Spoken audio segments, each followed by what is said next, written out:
This episode is brought to you by CBS All Access.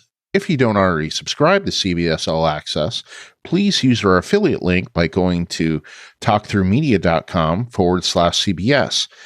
Using our affiliate link gives us a little credit, which helps us to keep bringing you great content. U.S. residents only.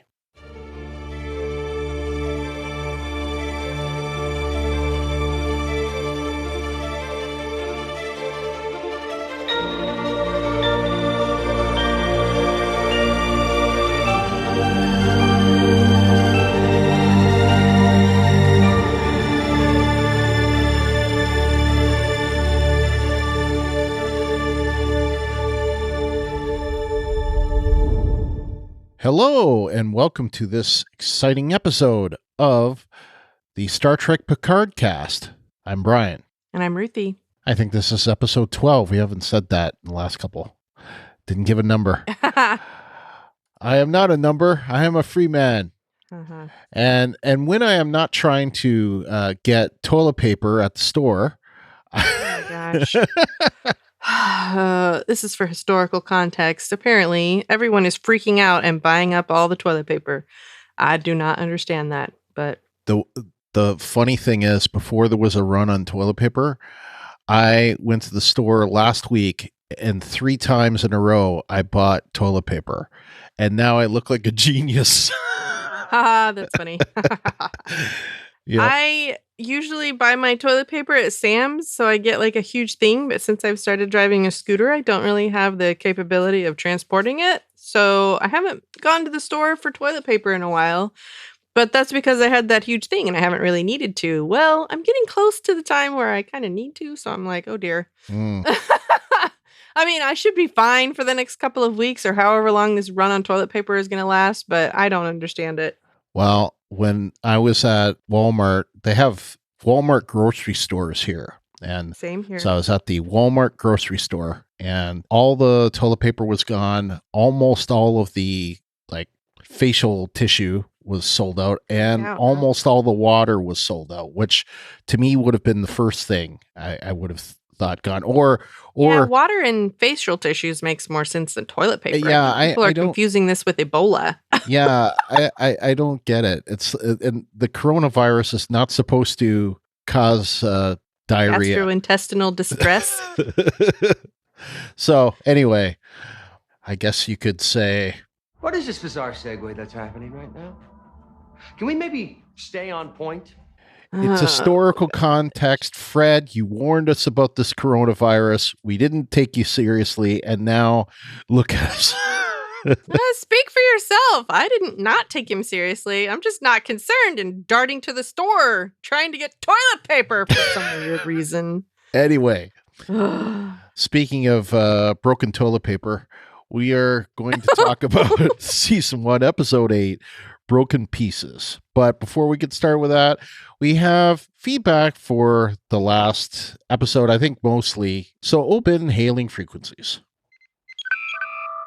And we want to remind everyone that if you don't want to hear about last episode, we have chapters installed on this episode, so you can skip ahead. All right, so our first bit of feedback is a lost voicemail. Now, it's not lost on our end.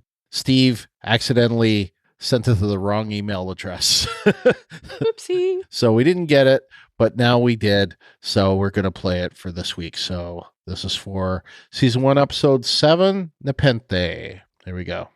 Hey, Brian and Ruthie, this is Steve. Just had a chance to watch this episode once. I did really like it, so I'm going to go back definitely and watch it again. There was a few things that made me raise my eyebrow a little bit. Have we ever seen Soji? And this is only, 6 episodes in, and we haven't had a lot of time with her. We've never seen her do that head tilt thing before. I mean, as soon as I saw her do it, I was like, where did this develop from? Like, if we had seen her do it other times in the series, I could buy it, but it just seemed too easy for that to be one of the things that Riker was able to key off. I don't think he heard Troy say that she couldn't read her, and that's how she knew that she was a synthetic. But as soon as she did that stop and that head tilt thing on the whole pizza deal, I was like, oh, they're just telegraphing this for Riker. Did love seeing them again, seeing their daughter.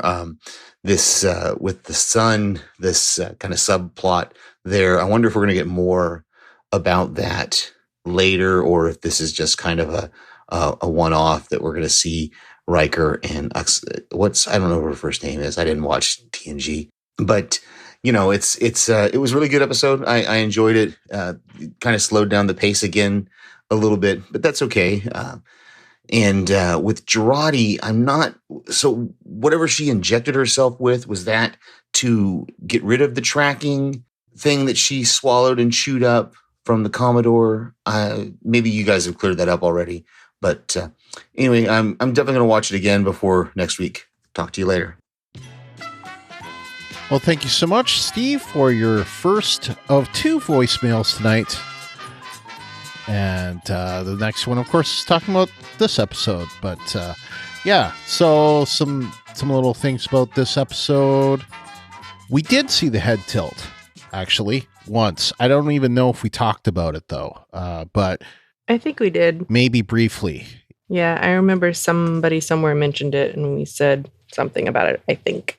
Yeah. It was in that stupid, skating scene on the Borg cube. It was when Soji was with Narek, and they were about to do the slidey thing. It was just before that she did it. And it was pretty subtle. And we mentioned it. We didn't spend a lot of time talking about it, though. But if anything, I think they probably could have done a better job at bringing that more forward. Like, for example, have Daj do it at the Picard estate or something like that. Yeah. That would have made a lot more sense. And then Picard would have seen it. And then we would have done the, she did it. But I don't know. So as far as I know, that wasn't missing or anything like that. But but I agree that it was kind of telegraphed super hard. Yeah. It was like, hey, look at me. Okay, thanks. We see you. Yeah. Good job. Yeah. I mean, I think it was one of those things where they probably should have had it there more than once. Right. More than twice.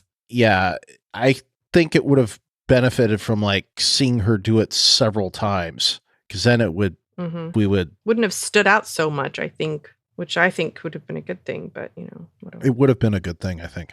One question you had was about the Girardi. She was trying to disable it.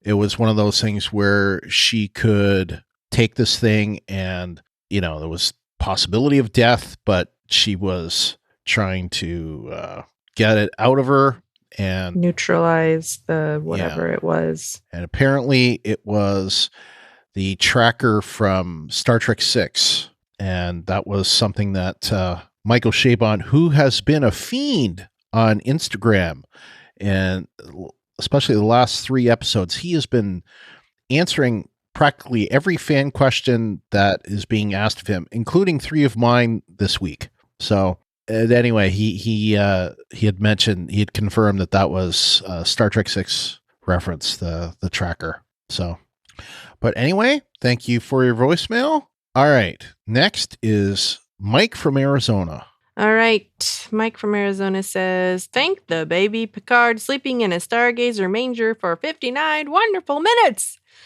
I'm giving episode 7, Nepenthe, a 9.9 out of 10. This episode was an emotional roller coaster full of turning points for multiple characters, and I loved it. I cried when Troy and Picard embraced, a reunion worth waiting for. And of course, the tears continued during the scene of Riker and Picard hugging. Seeing Riker give commands to the home security system brought back memories of his booming voice on the bridge, belting out orders with confidence. It was so inspiring and had me wishing we could see him in a command role again. I loved that they left the door open for that to happen. The loss of their son was very sad. I think we all imagine Will and Deanna being wonderful parents, and having to deal with the loss of a son is heartbreaking. I can't, however, accept the still pics. You mean there wasn't a single video of Picard's visit, or just their son playing and speaking in his fictional language? My first reason for a 9.9 rating. We continue to see our protagonist being mentored along his path towards emotional reconciliation. Riker's statement about Picard's arrogance caught me off guard, but then I found myself agreeing with him. He was exactly what Picard said he always wanted in a first officer, someone who was willing to stand up to him, the captain, for the sake of the crew or the mission. Riker began the process of breaking through Picard's defenses, and Troi furthered the process when she told him, in essence, be more sensitive to Soji, and encouraged him to return to being the Picard that he used to be. And then my heart broke when Hugh was killed. I was like, no, not you too, Hugh. It felt as if we were just getting to know this version of Hugh, and then he was snatched away from us. I just didn't think they needed to kill him. The second reason for my 9.9 rating. They could have kept him around longer so that we could learn more about the XBs and their transition back to humanoids. It was thrilling to see more of Elnor's combat skills. Troy's and Riker's daughter was also cute. At first, she was a typically presumptuous teenager, but her persistence, curiosity, and desire for a connection with Soji paid off in the end. Her presence also seemed to help Soji eventually feel safer and willing to risk trusting Picard. The metaphorical meaning of the gift of the broken compass was not lost on me either.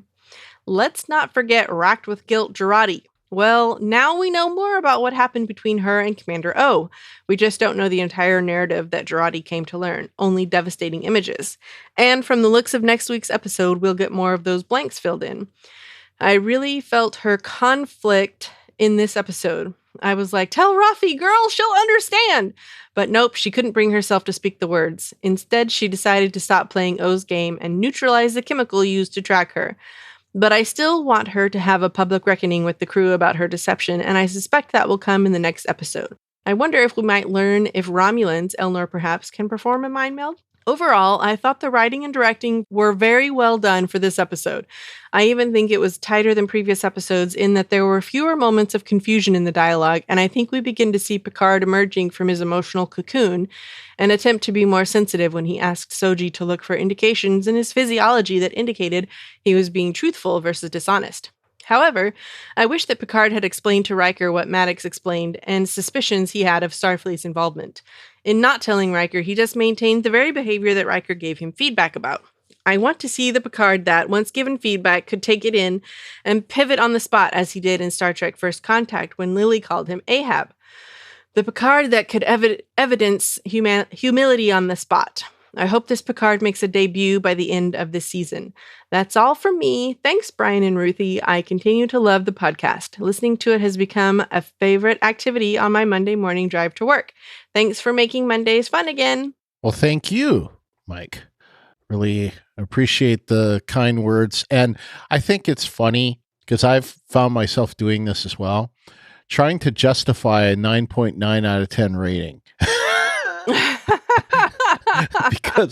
because that just goes to show you how close to perfect that they've been. And Ruthie and I have talked about it. They've certainly not been perfect.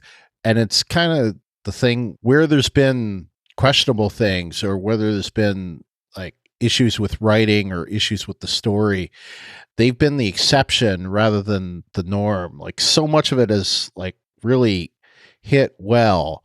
And it's just, I guess, the little things that we find that bug us.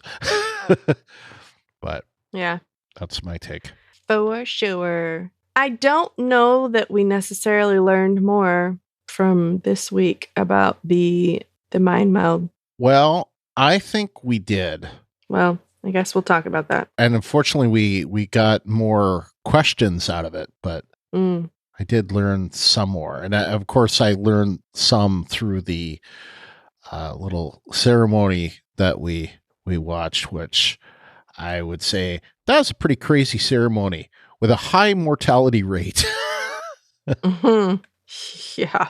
Let's see a vision and immediately shoot ourselves in the head. Anyway. Yep. Andrew in Edmonton is next. He says, "Hi, Brian and Ruthie. My rating for Nepenthe, 9 out of 10. Is that blood? No, it's red velvet." Yeses? There were a lot of yeses in this episode. The biggest yes was the reunion of Jean-Luc, Will, and Deanna. Steve from OKC. Her name was Deanna Troy, by the way. I didn't respond to that. The hugs, friendship, and love between the characters and the actors was noticeable and profound. The character of Kestra and the actress playing her, Lulu Wilson, was a standout. I would love to see more of her. Maybe attending Starfleet Academy. I think we should get a short trek with the Riker Troys, or Troy Rikers. I think that would be amazing. Yeah. When did Jonathan Frakes become such a bear of a man? He literally towered over Patrick Stewart. According to my internet search, Frakes is 6'3" and Stewart is 5'8". Did we ever see that size difference on TNG, or did they use some clever camera angles? And I happen to know the answer is the latter. For example, there were times when they had Patrick Stewart like standing on like apple boxes and stuff like that, to give him a few inches height.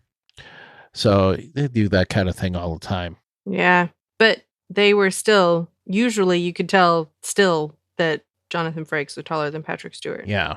Like he's always been taller than him. I don't know that it's necessarily been that noticeable, but yeah, I always noted that he was taller than. Yeah, I think on Picard. Next Gen, they showed it at more like, say 4 or 5 inches instead of the 7 inches that it actually is. And I wouldn't be surprised if with aging, Patrick Stewart is, shorter than 5'8" at this point. That shrunk a little bit. Well, it happens. Yeah. So one thing I do notice is you said bear of a man. Yeah, I mean he definitely is like, stockier now. He's not a season 1 weight anymore. For that. No, but he was always barrel chested though. Right. So he's always been what I would call burly. He always was burly. You're right. Yeah. So yeah. Anyway, but yeah, I love seeing him again. That's what I'll say. I know, it was so great. Nose, Elnor staying behind on the artifact. I thought he's locked into Picard and his, quote, hopeless quest, unquote. Him staying behind was completely out of character. It just didn't make any sense why he would be connected with Hugh so fast. Hugh getting killed. I know that some characters have to die to maintain the drama of the show, but there wasn't a reason for this one that I could see. Felt like to kill a character just because you could. I tend to agree with that. Honestly, I was a little disappointed. I just thought it was superfluous. I can see that argument. I think it served the story, but I could also see a story where it didn't require him to be killed like that. Maybe I missed something, but where did the necklace to call the Rangers come from? It just happened to be hanging there where Elnor could find it. Well, that I happen to know, and you can blame that on an editing choice. They had put, there was a scene that had a discussion between Hugh and Elnor where he was told to hide, right? And where Elnor hid was in the Hugh's office. And that was, for whatever reason, edited out. I guess for time. Maybe they're trying to keep stupid reasons. Well, yeah, exactly. I mean, if it was just for time, they don't need to do that. But I can't think of any other reason why they would have. It would have been so much more clear if they had just left it in. But yeah, I can't explain any good reason to edit something like that out, because the rest of us are going, hand wave, what the hell? That's bad writing. Or as I said last week, Deus Ex Machina. Yeah. Grr. Yeah, and that wasn't Picard's little badge, that was Hughes. That was Hughes. So, which makes more sense because in this episode, she says, "Where's Hugh?" Not "Where's Picard?" Right. So it's like, oh, yeah, and that was something I figured out midweek after the episode went out. I watched it again. I'm like, oh, that's what it is. He got that from Hugh, which makes total sense now. Yeah, in hindsight, but yeah, not good enough. Something has been bothering me for a while, and I wasn't sure of the timeline, so I ignored it as far as I could. But this latest episode brought this attention into clear focus. 14 years ago, after the synth ban, Dr. Maddox left Earth, the Daystrom Institute, and Jurati to go to work on his synths at an undisclosed location with a loan from Bjayzl. 14 years. Well, okay, I'll stop you there. We don't know that the loan from Bjayzl was 14 years ago. We know that he went into hiding 14 years ago. I don't know that the loan is the issue that he has. He does. I know. So let's not focus on that. Right. 14 years. And in that 14 years, Dr. Agnes Jurati is still pining for him. For 14 years, she just went to work every day, a work she actually couldn't do due to the synth ban. She went through the motions and never fell in love again. Really? That seems a little extreme. I think part one of your problem could be explained by part two. Yeah. And I want to say that I don't know if we ever discussed this part, but I certainly thought of it myself. He says, this leads to part two of this problem. The measure of a man is set in Stardate 2365. I'll correct you. It is set in the year 2365. As far as we know, Stardates have been abolished. We don't know that for sure. But it was like 42 something. But anyway. The year 2365. It was an arbitrary date. So star dates don't mean anything. Exactly. The episode aired in 1989. Brian Brophy, who played Dr. Bruce Maddox, was 30 years old at the time. I am a big believer that in most cases, actors are playing characters the same age as they are. So in 2365, Bruce Maddox is 30 years old. Picard is set in 2399, 34 years later. That would make the character of Bruce Maddox at his death 64 years old. So when the synth ban began and he left the Daystrom Institute, he was 50 years old. Alison Pill, who plays Dr. Agnes Jurati, is 34 years old. That makes her character 34 years old as well, approximately. 14 years ago, her character was 20. I have no problem with the character being so intelligent that she flew through school, college, and Starfleet, headcanon. What I have a problem with is 15 years ago, 49-year-old Bruce Maddox hooked up with 19-year-old Agnes Jurati. That seems a little creepy, stalkerish. Actually, in the same year that Dr. Bruce Maddox is arguing that Data is a piece of furniture and not a sentient being, Agnes was being born. It's a trap! I agree with your supposition or what have you, whatever you call it, that it's creepy. You're correct, sir. It is a little creepy. Well, there is a disconnect there slightly. I mean, if it's 14 years ago, she would have been 20, which actually puts her at about, well, now I think about it, after I did the math, yeah, that does actually, maybe there was some strange years that got added to or something in this whole thing. But yeah, so that was the year that she was born. And I'll even add to that, I think that Agnes Jurati is actually a little older than the 34. And the reason why I say it is because when she joined, okay, and this isn't canon, Mike in Cleveland was correct that I have been kind of treating the novel as spoiler. I probably shouldn't, but I will say this. And if it bothers you as a listener, I'm sorry. I don't think this is a big deal. But Agnes Girardi shows up at the Daystrom Institute not very long after the whole wheels are set in motion to start the rescue effort to save the Romulans. So that means that she showed up at the Daystrom Institute approximately 2381. So that would mean, by your calculations, that she's 16 then. That's even worse. Yeah. And she got into a relationship with him, according to the novels, again, so it's not canon, but approximately maybe 1 year in, maybe even less than that. So I would say less than that. Yeah. 6 months. It's hard to tell, though. They didn't really specify times necessarily exactly. Unless she really was older than... Yeah.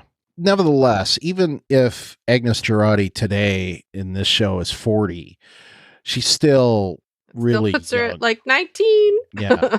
Yeah. Or whatever. It may not be, depending on how you juggle the math, it may not be technically illegal, but it is pretty damn creepy. So I got to say, I 100% agree with you on this.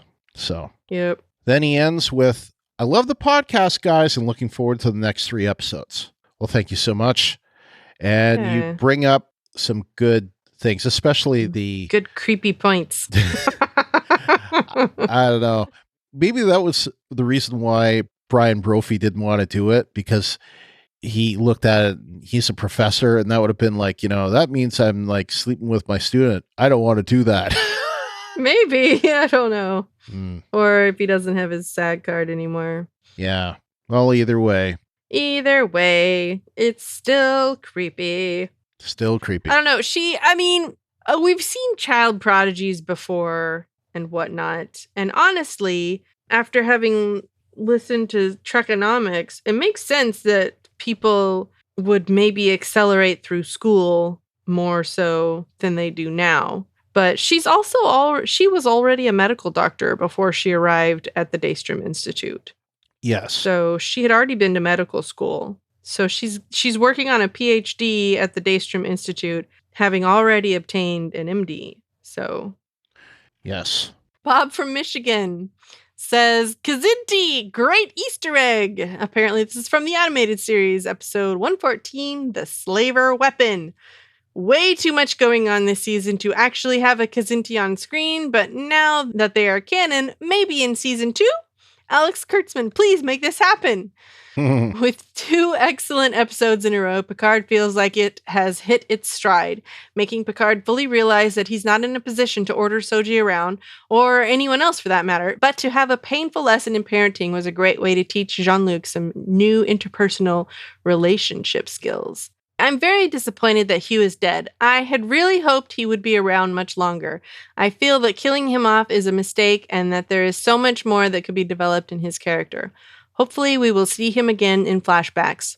And maybe, just maybe, his consciousness is living on in a memory matrix on the Borg cube. I think and I hope that Commander O is a Vulcan. To have her in on the conspiracy and collaborating with the Romulans would be so much more interesting than to learn that she is a Romulan who has the ability to mind meld. The show could dig real gold here. With 2 great episodes in a row, here's to a strong finish for season 1. Till next time, your friend Bob from Michigan. And it's just the same Bob that we may have called Bob from the UK. Seriously? I think it might have been. Well, consider yourself a world traveler. Yeah, and good thing that you got over from the UK just in the nick of time before the airports were closed. No kidding. Yeah. Okay, so next is Brian from Hawaii. A big reason Picard went to Nepenthe was to seek not only refuge, but also advice, including parenting advice from Riker and Troy. What do you think about this criticism in the video link below? That the show isn't acknowledging the effects of the inner light on Picard's character. He was, after all, a parent in that lifetime. Where is the wisdom he gained from that? Did you watch the video? I was about to watch the clip right now.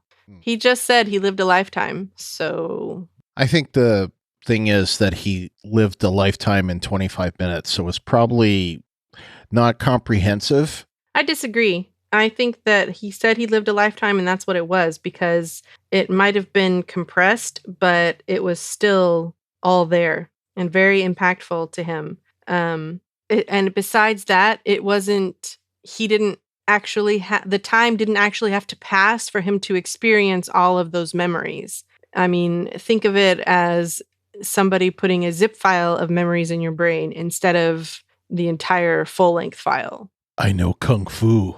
Exactly. Yeah, I mean, that kind of a thing. That, I feel like it was absolutely forgotten about. And by me, too. Yeah, I didn't give it a lot of thought, but my thought is it was simulated. So, and I did read a response. Just because it was simulated doesn't mean it wasn't real. It was simulated, though.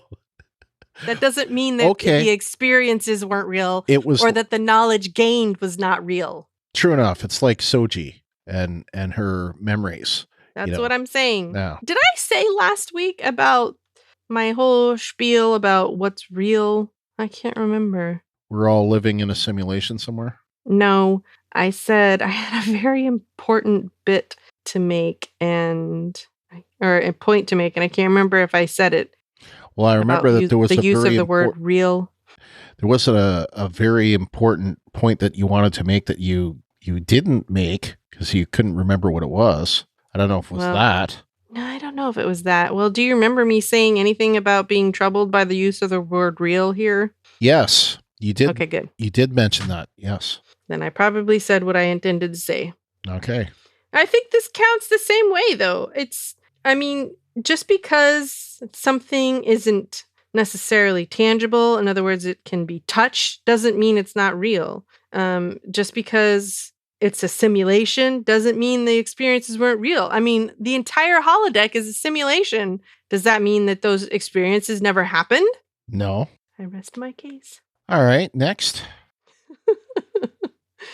All right, Ken from Chicago tells us, I'm guessing in the hashtag Star Trek Picard season finale that hashtag Elnor, the hashtag Space Elf, will take one of the Jat-Vash's disruptors and start one-shotting them to the surprise of both his enemies and allies. That's funny. By the way, one question about Kestra. I thought blonde hair is a recessive gene. How would Riker and Troy have a blonde child? Or is blonde hair different among Betazoids? You answered the question by asking the question. Blonde hair is a recessive gene. So if both of them had it as a recessive gene, there's a 1/4 chance of a blonde child, as I understand it. And I looked it up online, and sure enough, that is how it works. So that's blonde hair. Like, for example, red hair works differently than that. So yeah, neither of my parents have blonde hair yet. I do. Oh, there you go. So there. Mwah. You are a living example. That's exactly right. Although I got gypped because all my siblings have red hair. Oh. I know. I'm disappointed. I was born with red hair, but it fell out and grew back blonde. Oh, that's interesting. Yeah, it was weird. But what are you going to do? All right. James, the Augmented Sailor, is next. He says, hey, guys, back to over 3 hours. Now, that's the Brian and Ruthie we know and love. Let me tell you something, James. It's a love-hate relationship, even with me. Because these long episodes are tough. Yeah, they're especially tough on those of us who do not stay up late very well. Yes. Or, as a result of this, are tired and are not sleeping. Yeah. AKA me. Ruthie, it's not my fault. It was a Mandela effect. We came from the Locutus's implant on the left side universe. We totally weren't wrong. We just shifted to the Locutus's implant in the right universe. Smiley face with a wink and tongue sticking out. Wonderful. Something that really stood out to me was that a lot of people harped on the imagery of O's mind meld with Agnes. I really didn't have a problem with it, in my opinion. The imagery we saw was meant to be more a quick montage of a much larger amount of info being relayed to her. I have a feeling this will be explained further in the last 3 episodes where we already know the answer to that, and the answer is... we got a nice big chunk of it here. This would also explain why Agnes puked after the mind meld, because not only was the content of the info disturbing, but the sheer amount being relayed in the short moment of a meld just overloaded her. At least that's what I had gathered from that scene. I don't know, just thought I'd throw that out there as a vantage point on it. Well, I think, again, I have to say, like I said, you get that big dump from Aya, Yeah. the grief world. Yeah. That sounds pretty depressing. Foreboding. Yeah. Yeah. So, by the way, I have a theory on who that was. You know, it's funny that we didn't hear about the head tilt till much later in the cast. I had totally meant to put it in my yeses and then got so enthralled with other yeses that it slipped my mind, which is not taking anything away from that shot. There was just so much to love about Nepenthe.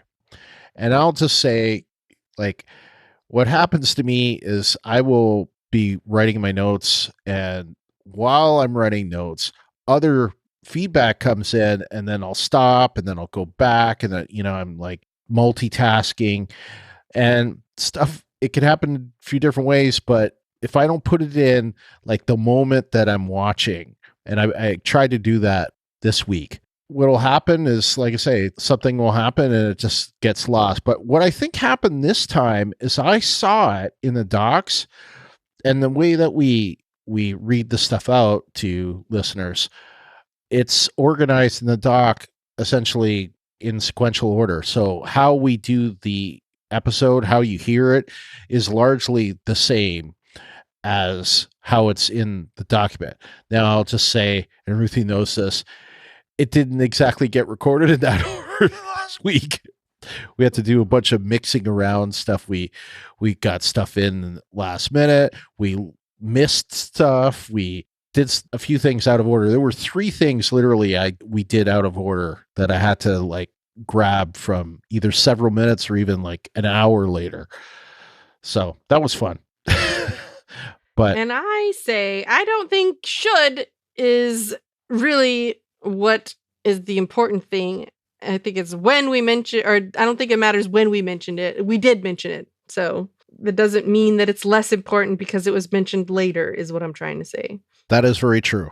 So there's no should. It should have been mentioned sooner. Nope. Sorry. It just gets mentioned when it gets mentioned. Yeah, I think, though, what it was in this case is that the way things, get things we'll see like on the Facebook group, or we'll see in emails that come in, or like we'll get a voicemail and I'll listen to those when they come in, and it's like, well, I'm not going to mention it. And then, like especially voicemails, they don't get mentioned. We don't have the voicemails till fairly late into the podcast. So it just doesn't get mentioned until later on. It happens. It'll happen again. May even happen in this episode. So not a big deal. It is what it is. Yep. Like you said, the main point is we mentioned it at all. So another thing that I had found after I submitted my initial feedback was that I knew I had heard the word Nepenthe before, so I Googled it. Sure enough, I was right. I had heard it used in Homer's Odyssey. Nepenthe was a drug used to cure sorrow by making one forget it. I think that was kind of fitting for this episode with the loss that pretty much all of our characters have faced in this show. The beauty of this planet almost helps us as viewers forget the trauma that characters have gone through by giving us the touching reunion of the Rikers and Picard, as well as the fun nature of Kestra. And yeah, again, this was another thing that I had looked up and I didn't put it in the notes either. So thank you for, and in this case, it didn't get mentioned at all last week. So good on you. One other thing that I wanted to say, but not fully say, because then Brian could have words back at me if I say it and jinx it, is that I don't think the tragedies are quite done yet on this show. I'll stop here and go no further with that prediction because I don't want it to come true. Okay. I don't know if he has a prediction that I particularly would be mad about, but I don't know. I don't know. I'm probably the one you have to worry about getting mad about that, though. Yeah, I was going to say. Anyway, just a few thoughts there. Can't wait till Thursday morning. Yep. Same here. All right. Next, we have Jeff B. from Idaho. This is really funny. I was yelling at my phone yesterday, Skynet! Yeah, and the funny thing is, did you listen to the episode at all? You experienced it, so I think that's all you needed to do. But I actually cut out about 2 minutes of that conversation, and I still left. I think I still left about a minute of it. But yeah, it was like 3 minutes long of Ruthie trying to tell me that trying to get me to explain to her that it was Skynet. She couldn't think of it, and I know. I couldn't even explain it. Oh, that's the problem. T1000. What? Like, no. Oh, control. No. T800. You know, it's like, no. And it's like, and I knew as soon as she said the AI, I'm like, oh, Skynet. Because it's like, no, I couldn't explain it. I was like, this is how the later it gets. This is a perfect example of the later it gets, the less my brain works. I couldn't even articulate well enough to explain what I was thinking. I'm like, no, it's not the machine. It's the machine that controls the machines. And I'm like, come on, read my mind. Read my mind. And we both suffer from this. I know. Oh, it was really funny, though. Yeah. I was like, and I really, honest to goodness, could not think of it. Like, sometimes I'll think of it, like, the moment you say it, then I'm thinking of it. I couldn't. I was like, I got nothing right now. I can't even just know. Or a lot of times with me, I'll think of something like 5 minutes later, but I don't know. It hasn't been happening as much with Picard because I'm just so damn tired. Yeah. Both of us are. All right. So that's it for last episode. So now we finally get to talk about season 1, episode 8, Broken Pieces. It is written by Michael Chabon, the showrunner, and directed by Maya Vervillo, who directed episode 6, The Impossible Box. The description from CBS.com is as follows. When devastating truths behind the Mars attack are revealed, Picard realizes just how far many will go to preserve secrets stretching back generations. All the while, the La Sirena, and I did that intentionally to make it especially annoying. Yeah, they don't do that in the actual show. I know. They don't say the La Sirena. They just say La Sirena. So it is their marketing people that... Yeah. Someone who is writing up the episode blurbs is an idiot! All while the La Sirena. So in other words, all while the siren. Anyway. Oh, that's funny that I didn't really put that together, that it's Siren and Nepenthe is from the Odyssey. Anyway. Yeah. Carry on. Crew grapples with secrets and revelations of their own. Narissa directs her guards to capture Elnor, setting off an unexpected chain of events on the Borg cube. That is TVMA with language. Yes, language. With the air date of March 11th, 2020. And as, again, this is another example where it's actually March 12th, but it came out again at 2:06 a.m. Eastern Time. So the length was 56 minutes and 4 seconds. So that's the third episode in a row that's over 50 minutes in length. So as far as Spot the 47, again, I have to say... Incorrect. Wah, wah. I don't know if I'm incorrect, but I'll...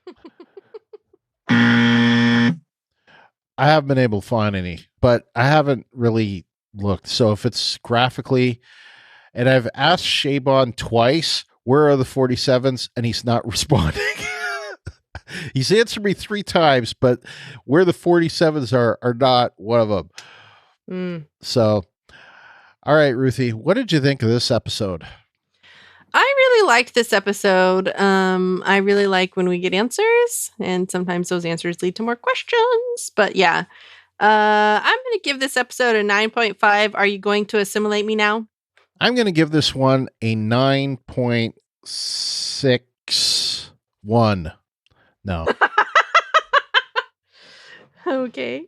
Now I'm gonna give it a 9.65, I guess, out of 10. Synchronous hologram head taps, because that was pretty darn funny.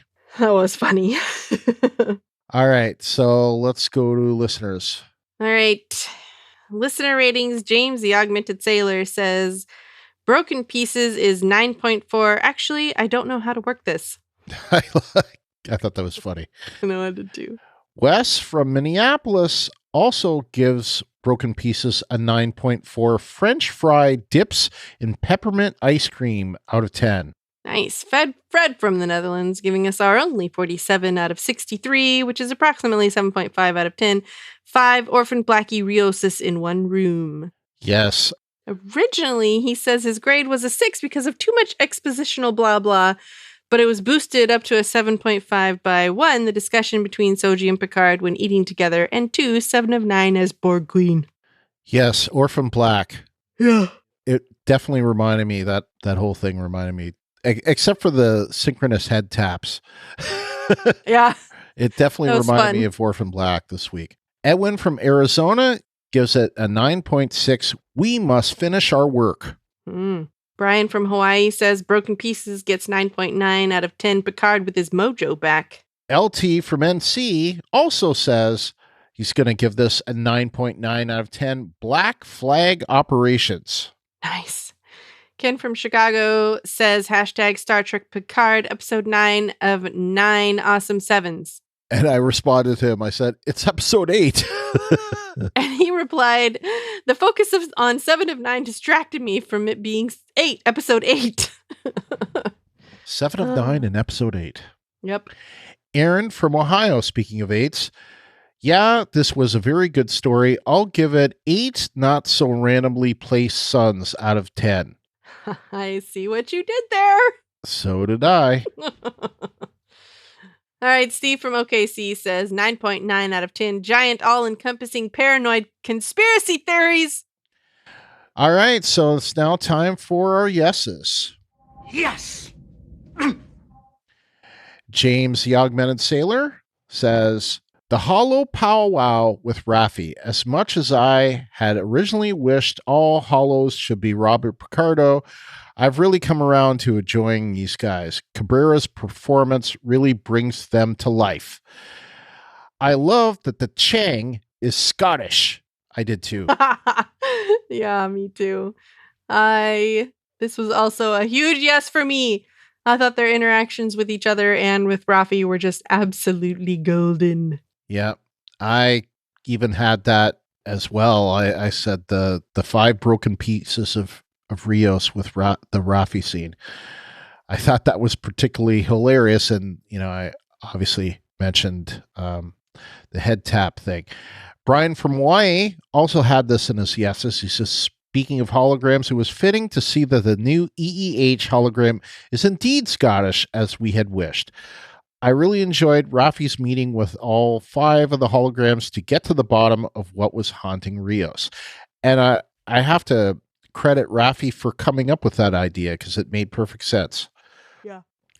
LT from NC also had this in what I'm deeming his yeses by executive decision. In other words, he didn't really have his yeses kind of clearly defined as yeses, but I took his really positive ones and I threw them in the yeses. So hopefully LT, you'll agree.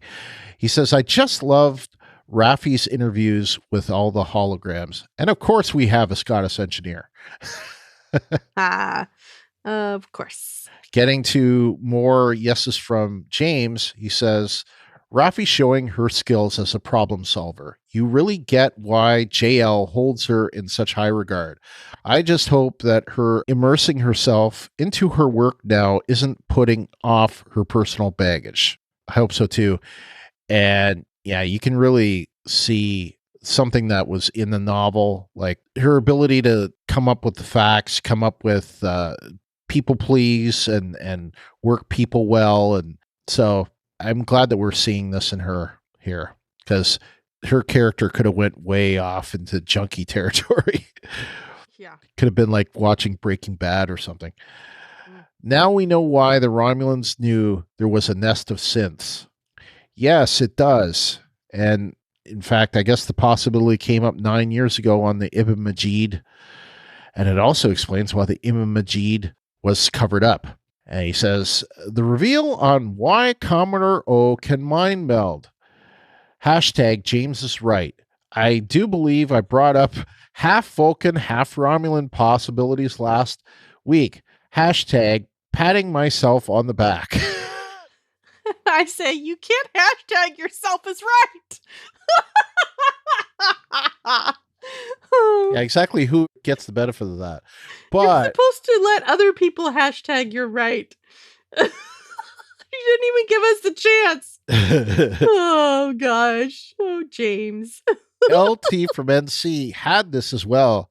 He said, Commodore O is a Romulan? Hashtag LT called it. You guys. Okay, half Romulan, but still. But I'll just say, admittedly, I've been saying this since episode 2. I've been thinking half Vulcan, half Romulan is a brilliant choice. For one, we know that a half Vulcan can do a mind melt. Spock! Yeah, I mean, that's where we saw mind melts happen in the first place with Spock, so. It also doesn't break or establish new canon that Romulans can mind meld because, of course, she's half Romulan. So, it could be her Vulcan side that is doing the mind melt. So, however, how some people don't want to, opinions are, like to say, everyone has one. Well, Brian from Hawaii had this as a no. On-screen confirmation that O is half Romulan, half Vulcan was good to hear, but how did Rafi know that? There was no explanation. Did Rios tell her? And if so, how did he know? And I had to admit that I wondered this myself. Like, how did she know that? Yeah. I thought maybe she was speculating that she was half Romulan, half Vulcan, because maybe that made more sense to her. But she did present it as fact and not theory. Right. As they did so eloquently at other times in the show. Is that fact or theory? She's like, oh. Yeah, well, that even happened on this episode. That's what I'm saying. At earlier times in the episode is what I meant. I said show, I meant episode. Yeah, I mean, I think maybe she thinks that because maybe a Vulcan makes more sense to pass as a Starfleet officer. And so therefore maybe half Romulan, half Vulcan could pass easier than full Romulan posing as Vulcan. I don't know. But anyway, like I said. Or maybe she had researched the fact that she was Vulcan a long time ago in her conspiracy theories. So yeah, maybe she did do a lot of conspiracy theory research. So maybe she has background on people. I don't know. And I had a related thought on this. So does this mean that Vandermeer got a mind meld from O, and that's what caused him to kill them and cause him to kill himself? Or did he just kill himself because of what he had done? I think it was implied that it was because of what he had done, because Rio said he'd been going at him pretty hard, but I guess it could have been a combination of both. But I did not quite see how she could have done the mind meld over subspace unless she did it to him beforehand. But then how did she send him out? I thought that they randomly found these two people, Beautiful Flower and Jonna, or were they going out there to meet them? Well, it was supposed to be a first contact. So they were going out there to meet them. Yeah. So she could have done it beforehand, but I don't know. Yeah, or maybe we'll see. I guess maybe. There may have been something that tipped her off that we'll find out in the next 2 episodes. I wouldn't be surprised. You know what? Okay, I'm going to make a prediction. Next episode is going to be a flashback to that. We're going to get a flashback of that whole event, either this episode or next. So watch for it. And if I'm right, I'm going to be claiming it big time next week. All right, Fred. We have visual yeses from Fred. With explicit instructions on how to do them. That's right. We have been given express direction, so I shall endeavor to perform correctly.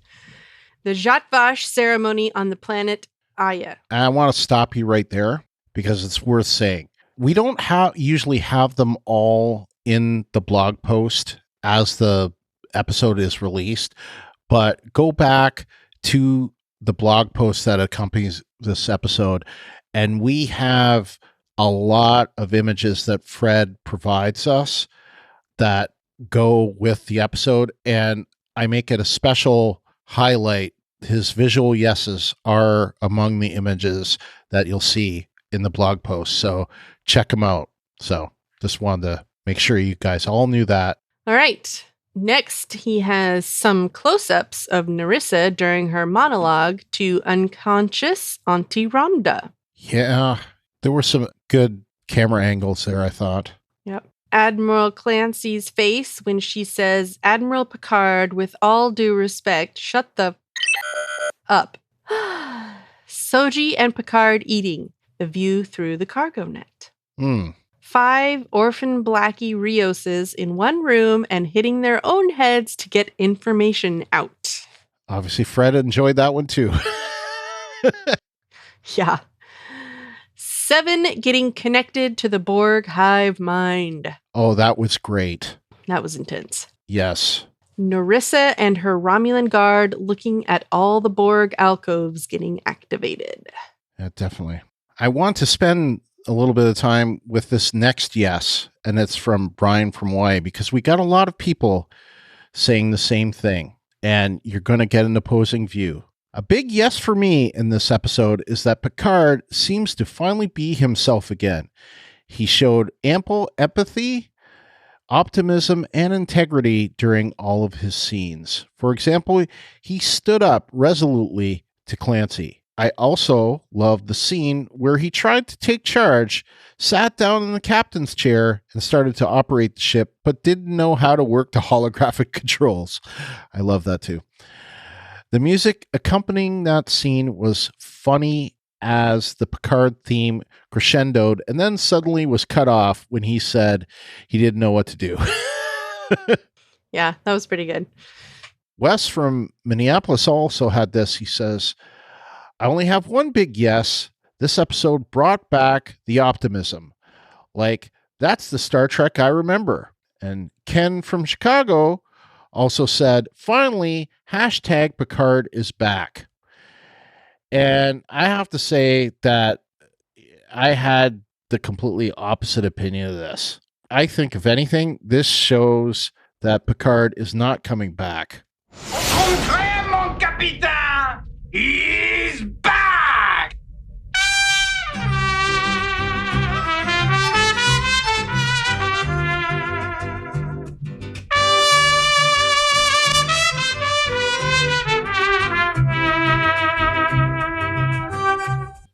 Okay, come on. Can you actually expect that I was serious when I said that?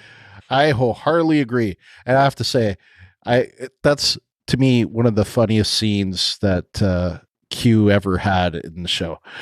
Yeah. That was funny watching him try and play that trumpet. Well, also, giving the trophy girls to Riker that he gives them to he gives them to Worf after. Oh yeah, that was funny. Oh, that was funny. Yeah. But yeah, this felt like the culmination of what I've been waiting for 8 episodes. So yeah. I wholeheartedly agree. It was like Picard has his groove back. Picard finally feels like Picard again. His patience, his sensitivity, his compassion all returning to him. And I agree with Brian from Wise thing about the conversation he had with Clancy went way better than the last one. And he is way more eloquent with her than he was last time. I mean, last time it was kind of shameful the way that he, well, if it doesn't look right, you could just demote me to captain. It's like, why would you even say that? So, yes, I love this. I saw this so many times in this episode, and it really felt like he was becoming that Jean-Luc Picard that I grew to love. Yep. The ship's EMH finally gets activated and outs Aggie's murder of Maddox. I'm glad she's okay and repentant for what she did, even though there was no explanation for how she pulled out of the coma. Maybe the ship's EMH did something to pull her out of the coma. Yeah. He did emergency medical hologramming. That's right. Yeah. He is an emergency medical hologram. Yes. So he did what he needed to do, and I don't have a problem with that. I do have other problems with this particular part of the episode, so we'll get to that in a bit. Soji told Picard that Data loved him, conveying that she has some of Data's memories. Maybe there is hope for saving some of Data after all.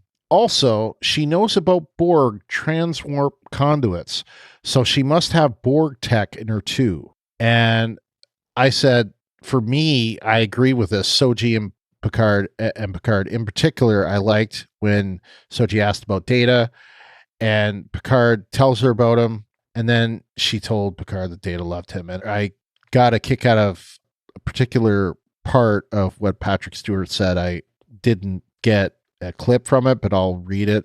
He said, I hope he would remember Jean-Luc Picard as someone who believed in him, who believed in his potential, celebrated his successes, counseled him when he fell short, helped him if he needed help, and if he didn't need it, got out of his way. Words to that effect. In a lot of ways, to me, that sounded like a good parent. Yeah, for sure. Yeah. All right. Thank you, Brian, for all those yeses. Yep. Edwin from Arizona says Picard confronts Dr. Girardi, acting like the TNG Picard finally. So he said the same thing also, or I was agreeing with the same sentiment. LT from NC says, again, these are executive decision yeses. Once again, Rafi shows how much of an investigator she is and how determined she can be when she is presented with a mystery. Plus, now we get the payoff on the Conclave of 8 reference. That said, I also love the revelations about Rios, and I am liking his character more and more as it goes on. So now we know about the Ibn Majid and how Picard was right that he was Starfleet to the core, which also makes the story of his discharge so much harder. Even if he isn't a captain, he may be nudging someone down a position in my favorites list. I also want to call out the look on his face when Soji stepped onto the ship, with the eventual reveal that he had seen her before and knowing that someone in Starfleet had ordered the hit. Yeah, that was pretty powerful, actually. And I did not see that plot twist. I didn't see it. I should have. I didn't. Yeah, I should have. I mean, I was thinking it was going to be like they had tested a spore drive or something, but no, that would have been too external to this story for you haters that want to think, oh, they're trying to put in Discovery stuff. So that didn't happen. But Ken from Chicago had a couple, well, 3, 7 of 9 every second on screen. The truth is revealed about everyone's agenda. Also, I was right. It was a clue. Thumbs up emoji. And then sympathy for the Borg with crying emoji. Yeah, I talked about that later. And the last one, Steve from OKC says that shot showing the cube regenerating was super cool. Yeah, it was actually. That's nothing like we've ever seen before, but I thought that was cool. All those green things. Yep, that was cool. I liked it. All right. Well, it's time for our yeses. What do you have? I love Rafi's facial expression when she says she's going to go see if it feels any better to rub it in Rios' face. She makes this little like I don't know, this quirky facial expression that I was like, that was so funny. Both times I saw it, I was like, that was so, I like her. Like, she's feeling distaste for what she's doing, but yet she needs to do it. Yeah. Oh, that was great. Yeah. Well, I don't blame her because, you know, I think she probably, and again, this is headcanon, but she probably got kind of dismissed out of Starfleet as a quack, you know, which we know wasn't the case, but O was probably doing all she could to discredit her. And finally to get some final, but you notice how Picard didn't even want to, like when she and the EMH were kind of explaining what she had done and that, you know, his first reaction was, oh, she was under distress. Really? She's under distress, so she kills, she does something to kill him. I mean, I didn't buy that. So that was like a little, that I guess that was before Picard got his groove back. He still was degrooving at that moment. Well, I'm going to give one yes to 7 of 9 for creating the Borg mini collective, then turning it off. Because to me, that shows that resistance is not futile. Yeah. Yeah. I thought that whole thing was cool. You know, the things coming in, locking into her spine and her eyes turning, which I know some had thought that had never been shown, but I want to say that we've seen that with like the Borg Queen, and didn't Janeway do that at some point in Endgame? Her eyes turned. I don't know. I don't remember. I'll have to go back and check. But yeah, it seems to me we've seen it before, and I know for a fact I know for a fact that the Borg Queen when we've seen the Borg Queen, her eyes were black like that. Like that, yeah, they were. Yeah. I think in that same scene, I just love when Elnor says, "Are you gonna blame me now?" Yeah. I thought that was so hilarious. I was like, "Oh, poor kid." He's kind of like, because she turns to look at him and he's like, like, oh crap, what have I gotten myself into? And it was kind of, but it was a strange kind of like, will you be my mom? Yeah. It was like not really a fear-driven question, but like a kind of, I don't know. I can see it now. So well delivered. I liked it. I can see it now. Coming in 2022, Star Trek 7 of 9, starring Evan Evagora and Jerry Ryan. Evan Evagora as Elnor the Space Elf. Oh my gosh. Yep. Oh. I poor know. Elnor. I know I would like to see more of her. I'm hoping she's going to be part of season 2. Yeah. Not just in this kind of special guest star, but to actually like be a full-time cast member, because I think Dr. Girardi's spot is going to be taken away. Opening up soon. It's going to open up very soon. Yeah. Yeah. I really got a kick out of Rafi when she was realizing that she was getting close, because she could just see she was getting twitchy. Yeah. Yeah. Yep. Yeah, and I mentioned earlier the tracker mentioned that was Star Trek 6. It was also a great mention, and this is like 2 weeks in a row that they mentioned something out of Tapestry. Of course, his artificial heart we'd seen before that, but it was a big part of the story in Tapestry. But we but it turns out that Captain Vandermeer was the XO for Marta Botanides, and that was the friend from the Academy that if things had turned differently, maybe they may have been together or something, and it kind of happened in Tapestry for that matter, but didn't go anywhere. All right, so let's move on to our nose. No! James the Augmented Sailor.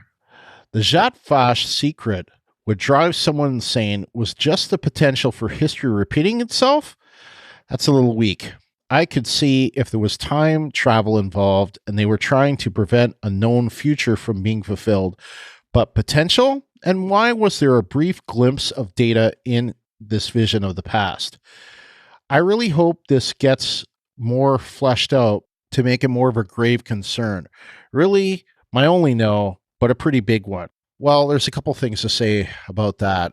Another thing that Michael Chabon said on Instagram was that it was an interpretation of what they were seeing that made them see Data, which, Right. I don't know if I really buy that, but I guess if you're going to make sense of it, seeing Data in there makes sense, I guess.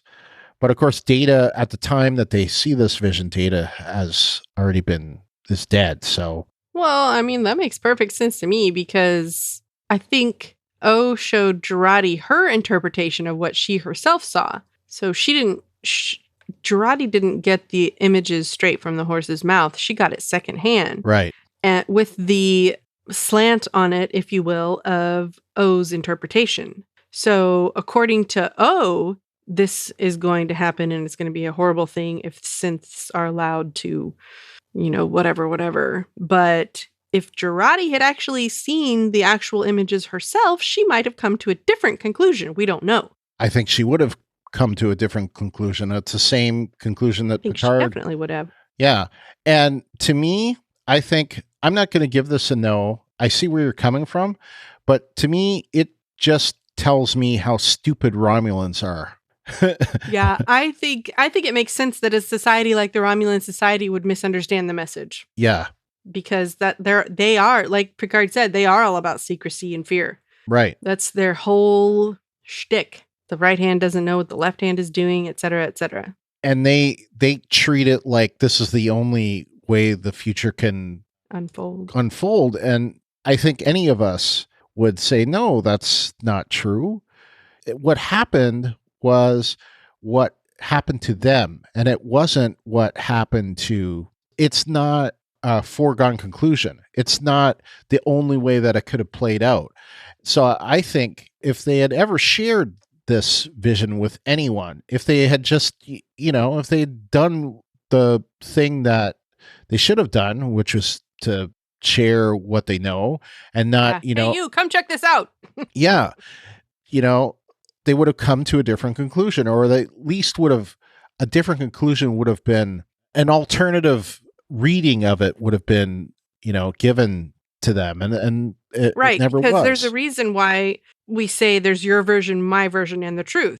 We don't know what they intended to say. We can only interpret. Right. And the Romulans are all interpreting it one way, or I should say the Zhat Vash are all interpreting it one way. By the way, my prediction is this is the Takan Empire. Takan Empire? From the last Outpost, season 1. It was that awful episode where the Ferengi are like jumping around like monkeys. Oh. Yeah. Right. It was an ancient civilization that had all these abilities and could move stars. I think it's the Takan Empire. Oh, that makes sense. Yep. So we shall see. But so I think Romulans were just being stupid. And because they're secretive and not sharing, right? It's just crazy. But I have more to say about this, but it's as not good enough. So I'm just going to leave it at that for now. And let's move on. Wes from Minneapolis says 7 of 9. This seemed really unnecessary, in my opinion. Trying to be a mama queen to all of the XBs was really bizarre and kind of took me out of the story. I disagree. I don't really know what to say other than I disagree. But I think, like I said, resistance is not futile. She resisted and she did what it was a difficult decision for her to make, but she was able to make it and able to come out of the collective that she created. But I don't know. I didn't have any problem with this at all. Yeah, I didn't either. Brian from Hawaii is next. This is one that got mentioned a couple of different ways, but I'll start with what his observation was. I didn't buy it that Rizzo somehow missed killing all of the Borg, XB or otherwise, as a horde of them came out of nowhere and mauled her at the end. there was a brief flash of light, so perhaps she escaped again. And Wes from Minneapolis had this and is not good enough. Wes said, Narissa, she looks like she died, but she didn't die good. And Ken from Chicago had this as a yes. Narissa, meet hashtag poetic justice. Rolling on the floor laughing face and thumbs up emoji. Well, unfortunately, she did not die. She was beamed away. That's what I saw. Yeah. Both times. And I think it's worth saying that this was a non-operational Borg. So I think that what 7 of 9 was able to control and what the Romulans were able to control were pieces and parts. So that's why, for example, the Romulans were able to eject the Borgs that were in stasis, and 7 of 9 was unable to stop it. But at the same time, she was also unable to stop the... Narissa was unable to get the X-Borgs, but she did get some of them. I think that's what... Well, that's true. Well, that's when I say I agree with what you're saying. I'm saying, yeah, she went into that room and blew some of them away. So why didn't she get them all? That does not make sense. I kind of feel like, I don't know, I'm kind of torn about ejecting all of the in stasis Borg into space, because on the one hand, I sort of feel like it would have been too, I guess, I don't know what the right word is. It would have been too coincidental, I guess is the only word I could think of, if 7 had managed to stop her from doing that. And they wouldn't have been able to escape if she had been able to stop them. But then on the other hand, I'm kind of like, why wasn't she able to stop them? She should have had control of the ship at that point in time, because she had sent it into regeneration. So yeah, and I don't know.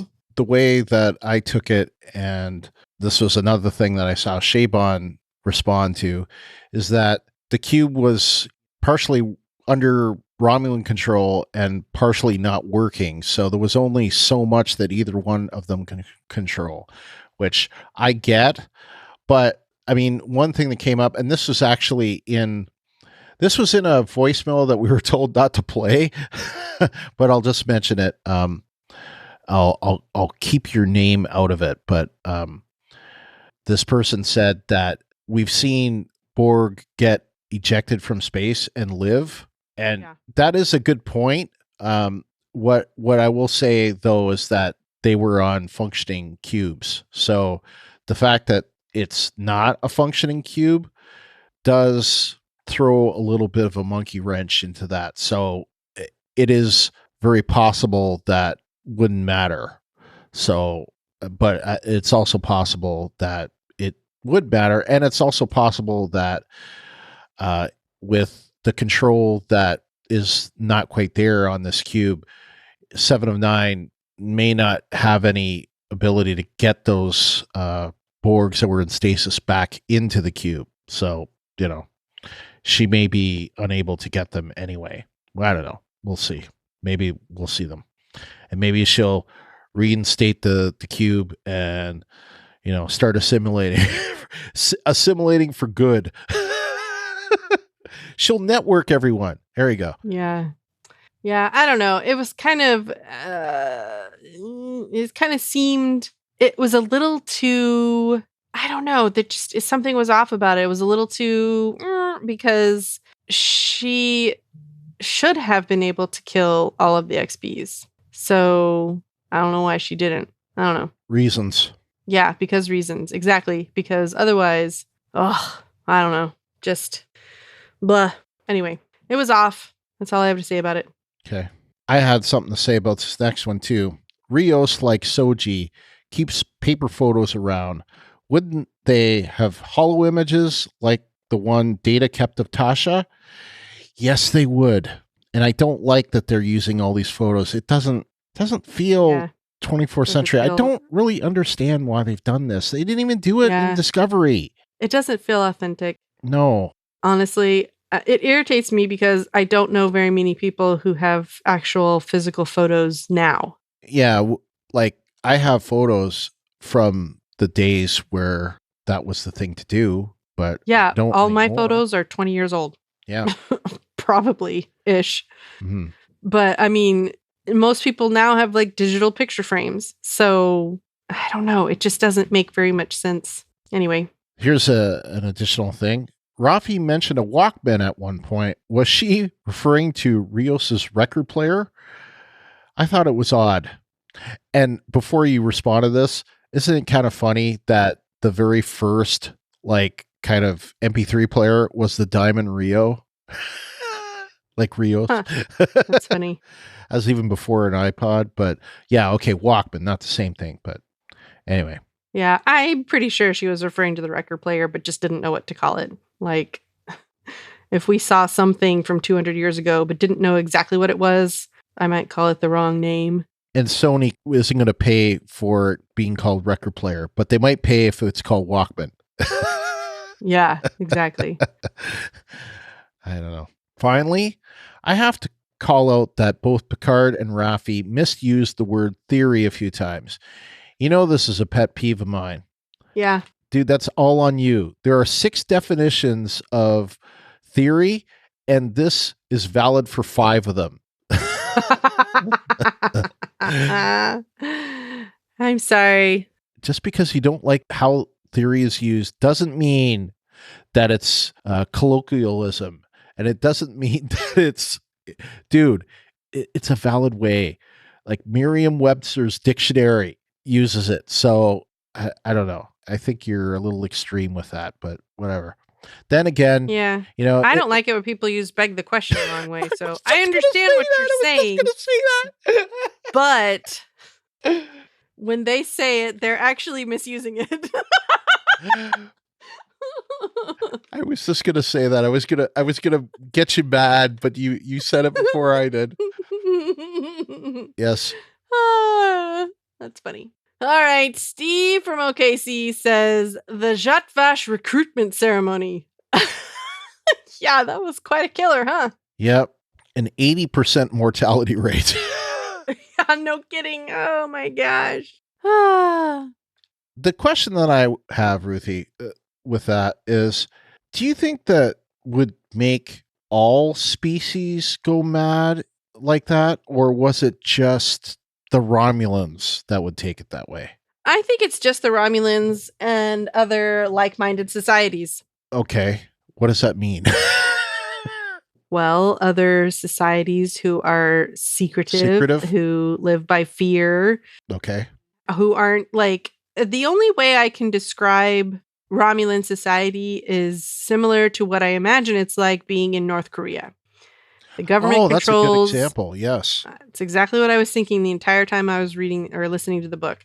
Government controls all information. They control every aspect of your life. Again, I've never been to North Korea. I can only suppose that it's like that. They don't have freedom of movement. They don't have freedom of information. They don't have freedom of anything, really. Anything that happens to them, they live in fear, at least in the Romulan society. I'm not saying North Korea. They live in fear of the secret police showing up and taking you out, basically, breaking all your bones or doing some other crazy thing just for saying, hey, I think this supernova is going to be bigger than we thought it was going to be originally.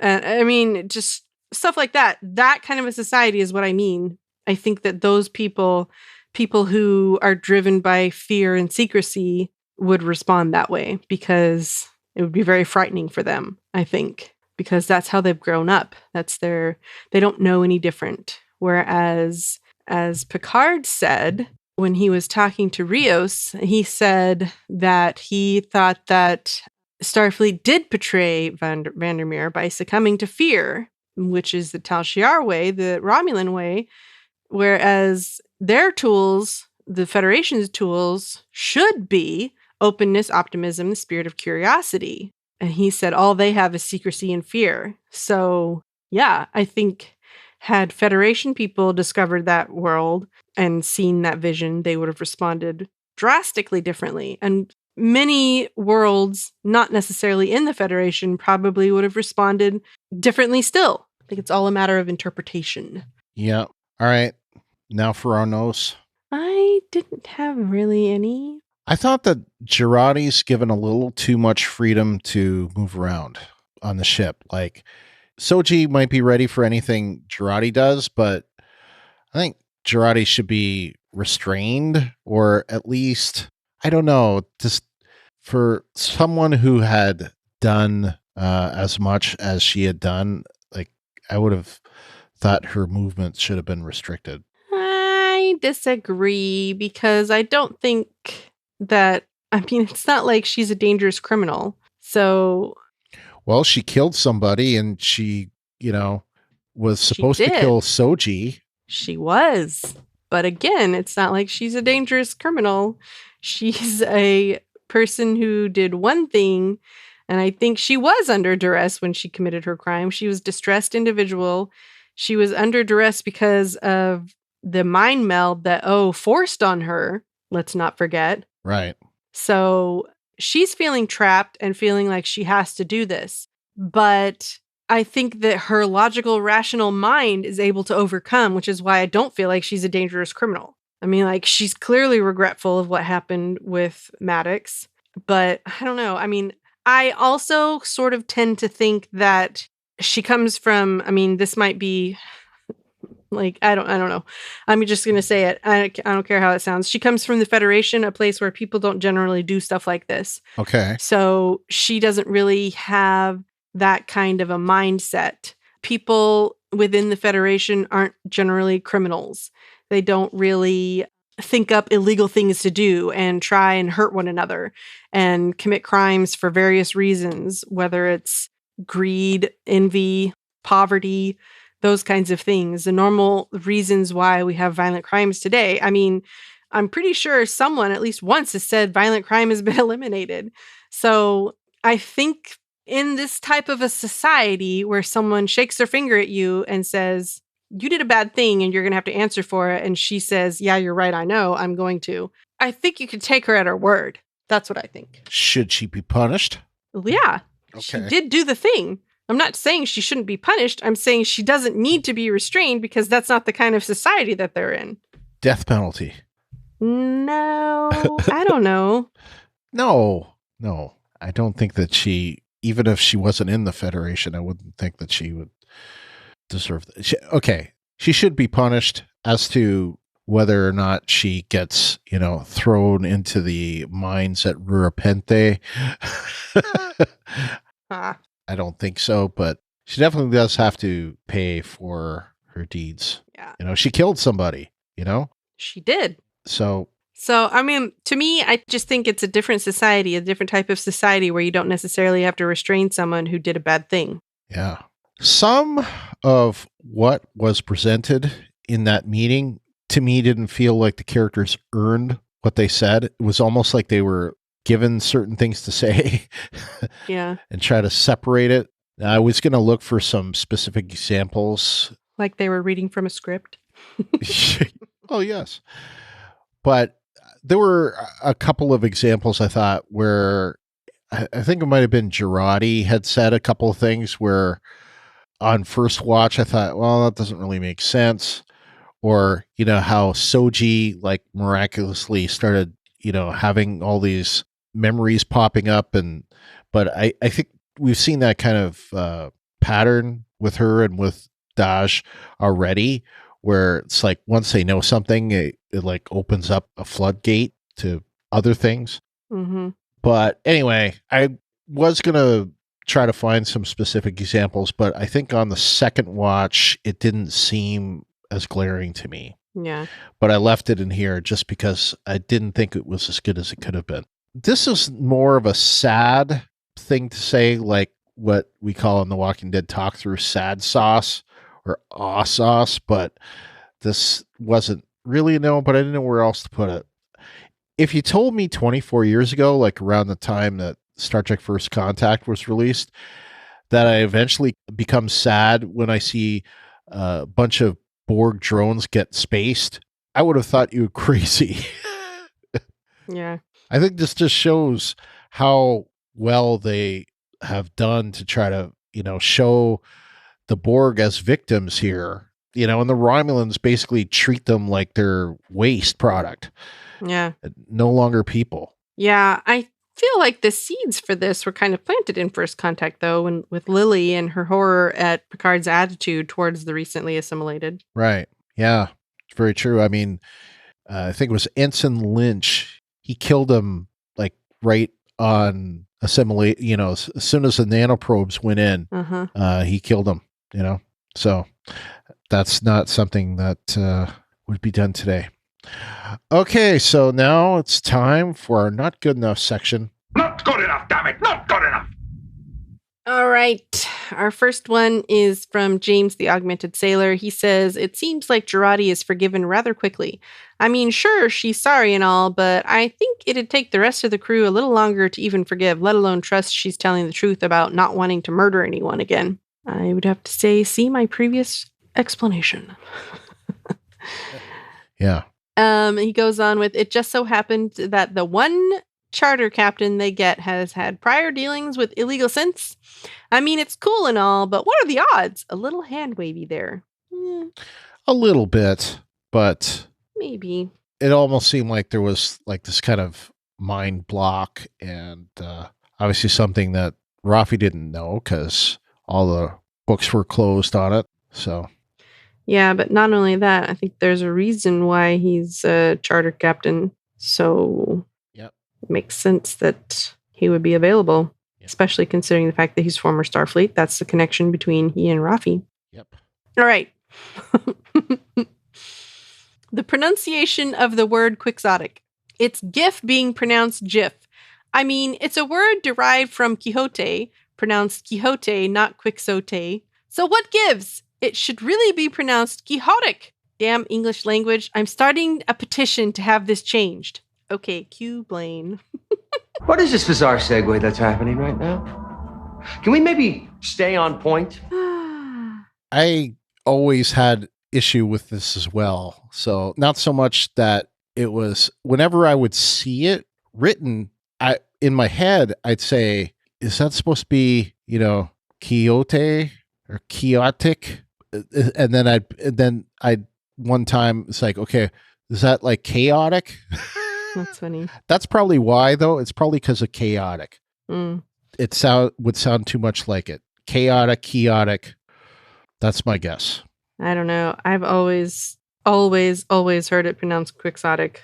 And even though it's derived from Quixote, I think that's because Quixote is a proper name, maybe. I don't know. I've got no explanations for you. I'm sorry that it bugs you, James.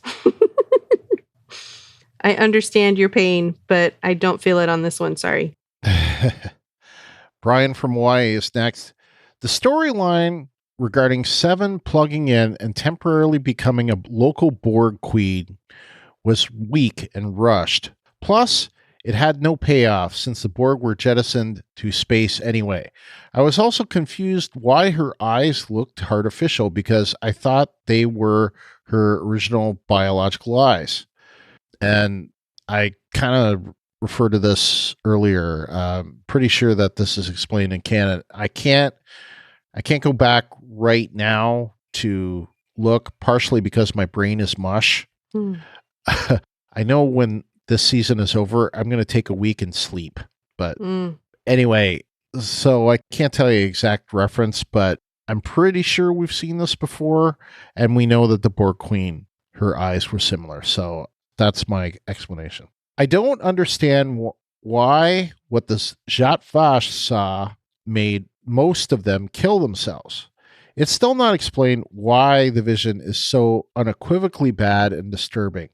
So far, I'm not thrilled by this plot point. I have to admit that I'm not either. I agree. Yeah, I mean, I wasn't thrilled by it last week, and I was glad to see that we got more, but like for that one Romulan to like immediately from disconnecting it to shoot herself in the head, I thought, yeah, that's extreme. That's pretty extreme. Yeah, I thought the same thing. And like the rest of them to bash themselves in the head with a rock or to try and tear their eyes out or their face off or rip their hair out. and all of these reactions just seemed super extreme. And then, of course, what's her face, Narissa, the psychopath that she is. Yeah. She's like, oh, that's like... That's Tuesday. That's... I was going to say that. I was going to say the exact thing. It's Tuesday. If anything, that just gives her an excuse to do the dastardly things that she wants to do. So... Yeah. It's like, oh, gee, this is a job for my psychopathic tendencies. What? Where do I sign up? We have to kill people?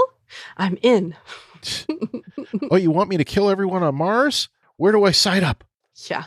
It's only 100,000 people, but it's a start. We got one here from LT from NC, which is, again, not really labeled as a not good enough, but I'm putting it here because it goes with my not good enough. So he says, I'll toss this just for speculation. Maybe Ramda broke the cube when they assimilated her. And I'll say it without speculation. So Ramda's insanity was enough to take out a Borg cube? Like, just because she was cuckoo face, that was enough to say that for the Borg to say, oh, hell no, I'm not, heck with these Borg. They're screwed up now. Yeah, I don't know if that, I cannot believe that that's specifically it, because have they never assimilated an insane person before? Yeah. I mean, they've wiped out entire worlds. Surely some of those people had mental health issues. Or surely some people in the stress of it, had mental health issues. So yeah, I don't know. I don't know either. I didn't think it made any sense. So I was like, that's kind of, Narissa said something else because of I can't remember exactly what she said. She brought down the Borg cube by her, I don't know, sadness or something. Yeah. She didn't say insanity. She basically said sadness.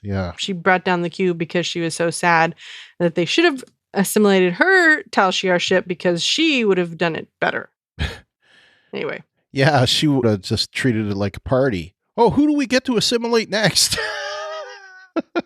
I can't remember exactly what she said, but it's, in that scene where she's talking to her while she's unconscious. This episode, gave a little more dimension to Narissa, but Narissa is a mustache twirling villain without the mustache twirl. Yeah. That's essentially what she is. It gave her a little more dimension. Seeing that that Ramda was her aunt, that she and Eric were raised by her, that it sounds like Ramda was a little crazy to begin with, which to me, I don't think there's evidence of that. We don't know, but I kind of feel like she's talking to her and saying these things to make her wake up. Like she's not necessarily speaking truths. Well, she was like a professor of mythology that was like looking at death mythology or whatever, but yeah, so maybe that's why. But other than that, I don't know. All right, Ken from Chicago. Bad enough that Elnor just happened on the necklace, but he doesn't have any pockets. Why is he carrying it around in his hand? For yet another coincidence? #sigh. I think we talked about this one, so yeah. So we kind of figured out already the reason why he was still in Hugh's office. And no, he doesn't have any pockets, so that's why he dropped it. Mm-hmm. Sorry, no pockets. No pockets in that robe. Space elves don't have pockets. Anyway. Yeah, so in other words, it was a space robe from Next Gen and not a space robe from Discovery or even the Deep Space Nine, later movie pocket uniforms. Yep, that's right. Or Enterprise. They had lots of pockets. Yeah, they had lots of pockets. They had like flight suits and lots of pockets. Anyway. I don't know why they ever thought that spandex jumpsuits was a good idea. But anyway. As far as I'm concerned, the uniforms that were in Enterprise are my favorite uniforms that have been in Star Trek. They look the most comfortable. They look the most realistic to me. Really? Yeah. Oh my gosh. I don't think they're pretty, but there's not a snowball's chance in hell I would ever wear that thing, ever. I've got to have pockets. You don't understand. Whoa, wait a minute. Women's pants. I'm talking about the Enterprise uniforms. Oh! Yeah. Sorry. They had pockets galore. Yeah. Yeah. Sorry. Yes, I would wear those in a New York minute. The uniforms on the Enterprise in TNG. Yeah. I would not Terrible. wear those ever. Never. But yeah, all the pockets and yeah, the Enterprise uniforms, I'm down with that. Not T'Pol's uniform, the rest of them. They were so uncomfortable, they were responsible for the Picard maneuver. The other Picard maneuver where he had to pull down his shirt. Where he gets to wear his jacket instead. Oh, yes. Yeah, it's terrible. Which that new jacket looks a lot like that old jacket. I know. I thought that too. I was like, oh. It's a different color, but otherwise. Anyway, Ken also says, sorry, JL, you don't get to berate Raffi after what you missed on the ship. And that's a fact. Yeah, I kind of referred to that before. That whole stupid thing about like, oh, she's under distress.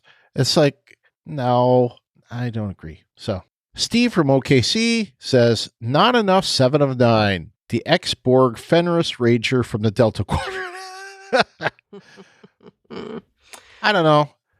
I think that there was enough of her. I mean, there could have always been more, but I think, there was enough. She had a pretty big part in this episode. Yep. All right. Edwin from Arizona says, what happened to Dr. Girardi at the end after the table talk? She was nowhere to be seen. Is she on the brig? I don't know. Maybe she went back to sickbay. Mm-hmm.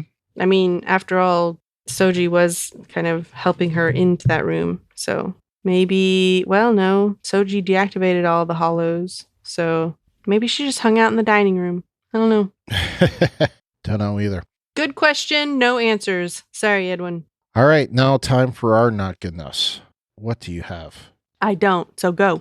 I got a lot. I know. There were multiple F-bombs in this episode, and we don't seem to like them. We don't seem to think that they're necessary. But there was a record. Clancy threw one, Rios threw one, and Girardi threw one. I believe that is a record. And not just with the frequency, but the number of people using them. Mm-hmm. So now we know why the synths attack. We know that the Zhat Vash were responsible. We figured that Zhat Vash were responsible, but now we know for sure. But I'm still really curious about the supernova itself. Because without the supernova, there wouldn't have been synths created in the first place, because the whole thing was designed. They used the synths to help make the ships for this rescue attempt. That was sort of mentioned in the novel specifically, but it's also kind of inferred in the TV show. So I think it's okay to say that. But, so they were building them for the Romulans who were having the supernova. Okay. So makes me wonder, did the Zhat Vash create that too? Or maybe it was this Conclave of 8, which I'm thinking is the Takan Empire. I don't know. I don't know how they would do that, but if they could move stars, it seems to me they could make a star go supernova. Even in the future, I don't know, but it makes me wonder, because it doesn't seem like a coincidence to me. Yeah. So I hope that they're going to explain it, but I don't think that they are, because Shaban, he did respond to me on this. And I know it was me because I used the word fishy in my question to him. So I know it was me. I asked him, the timing of the Romulan supernova is awfully fishy. Could the Zhat Vash have done that too? And his response was, someday that tale will be told. A non-answer answer. Yep. So one thing I'm wondering about is Clancy on this, because Picard talked to Clancy before he really found out that it was O that was behind it all. So does this mean that the fleet at Deep Space 12, which is like, 33% bigger than Deep Space 9, will Clancy be dead? Like, will that fleet never arrive? Now, mind you, they're not going to Deep Space 12 anymore because Soji took over the ship, but it makes me wonder if Clancy's going to be dead. So I don't know. I guess it depends on how much he said to her about what he knows or thinks or suspects or whatever. I mean, they hadn't had that little confab yet, so right. Who knows? Right. I hope not. One question that I had with this was, if O gave the order for Vandermeer to kill the ambassadors, which we know that she did, and they're going to the same system, or actually, maybe it's not the same system, maybe it's the same sector, but wouldn't they already know the location of this nest, so to speak? Like, if it existed, wouldn't they know to start looking in this one sector, what was it called, the Vate sector or something? Makes me wonder. Not necessarily. They may not have come directly from there. They might have gone there to meet with them. No, maybe. I mean, if there's a ban on synthetic life, and we're assuming that they know this, I don't know that they would necessarily leave breadcrumbs. Oh, by the way, here's where we are. Yeah, I guess that's true.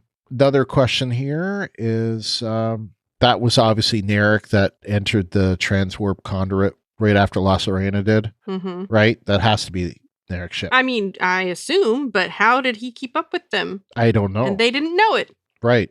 I don't know. I noticed that Rio said he had no parents or no family. I don't know what's up with that. It makes me wonder. But the one question I had above all else is, why did that compass, which didn't work, why did it suddenly work? Even a broken clock is right twice a day. And I guess I had one more. Do you think Beautiful Flower, when we see this flashback, which we're going to see, I'm predicting it. Do you think we're going to find that Beautiful Flower looks like Data? I don't know. And maybe that's how O knew that he was an android? That also seems foolhardy, though. If you know that there's a synth ban to show up as Data? Yeah, why would you create someone that looks exactly like him? Like, that's kind of a dead giveaway. I mean, he did look like Noonien Soong, but nobody else has. Right. Except for Lore. Right. But even if Lore showed up, you'd be like, synth blammo. You would think so. I don't know. All right. So that is it for our Not Good Enough. So let's now open hailing frequencies. All right. So our first bit of feedback is a voicemail from Steve. Hey, Brian and Ruthie. This is Steve, and this is for Broken Pieces. Absolutely love this episode. It was just, it may be my favorite, even though it was very contained, but we got so many questions answered, and there was so much going on. I can't wait to go back and watch it again. It just really, it had a great balance of the comedy, the action, the drama, everything. This episode, for me anyway, was almost perfect. I only took off a 0.1 there off from 10 because I wish there'd been more 7 of 9. And that beginning part with the shot, I don't know how to say that, was confusing. I mean, I kind of get it that they were just showing us that Commodore O actually is, and that's why. But I'd only give 0.1 because it didn't distract too much from the episode. Okay, a couple of more thoughts. I loved all the EMHs, and I'm sure there's going to be plenty of feedback about them. So I love the different accents, and I think Santiago Cabrera played them really, really well. I absolutely love Jerry Ryan. Her acting in this episode was just amazing. And is it just me? She looked really hot in this episode. It's just, I don't know. I mean, I've already had a crush on Jerry Ryan for a long time, but anyway, this episode answered a lot of questions, and I just really, really enjoyed it, and I can't wait to hear you guys' thoughts. Talk to you later. Well, thank you so much, Steve, for that voicemail, and good to hear from you. It's the second time this episode. As far as the comment about the confusing Jat Bash opening scene, cold open, I will say we are going to have some great screen captures on the blog post this week. Fred was able to catch a few really good shots from that, and there's one in particular that I absolutely love of Ramda. So freaky. So, and yes, Jerry Ryan did look hot. That woman has aged like a fine wine. Yeah, she was definitely doing the most. Yeah, but in fact, I think that's going to be our cover this week. is going to be 7 of 9 strapping into the collective. So, yeah. So, anyway. All right. So, our next bit of feedback is another voicemail. This is from Jeff. Hello, Star Trek fans. This is X-Force 11. Having to give a quick feedback because of this crazy week I'm just getting to watch right before the deadline.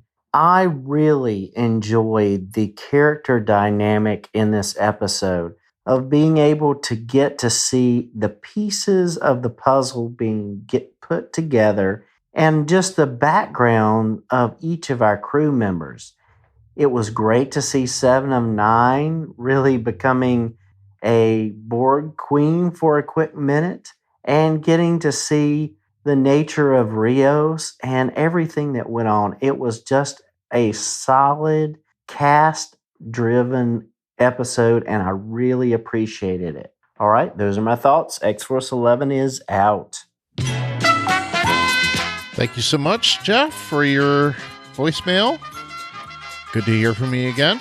And I agree with you on the Rios reveal and 7. Particularly, I enjoyed how she was able to disconnect from the collective because resistance is not futile.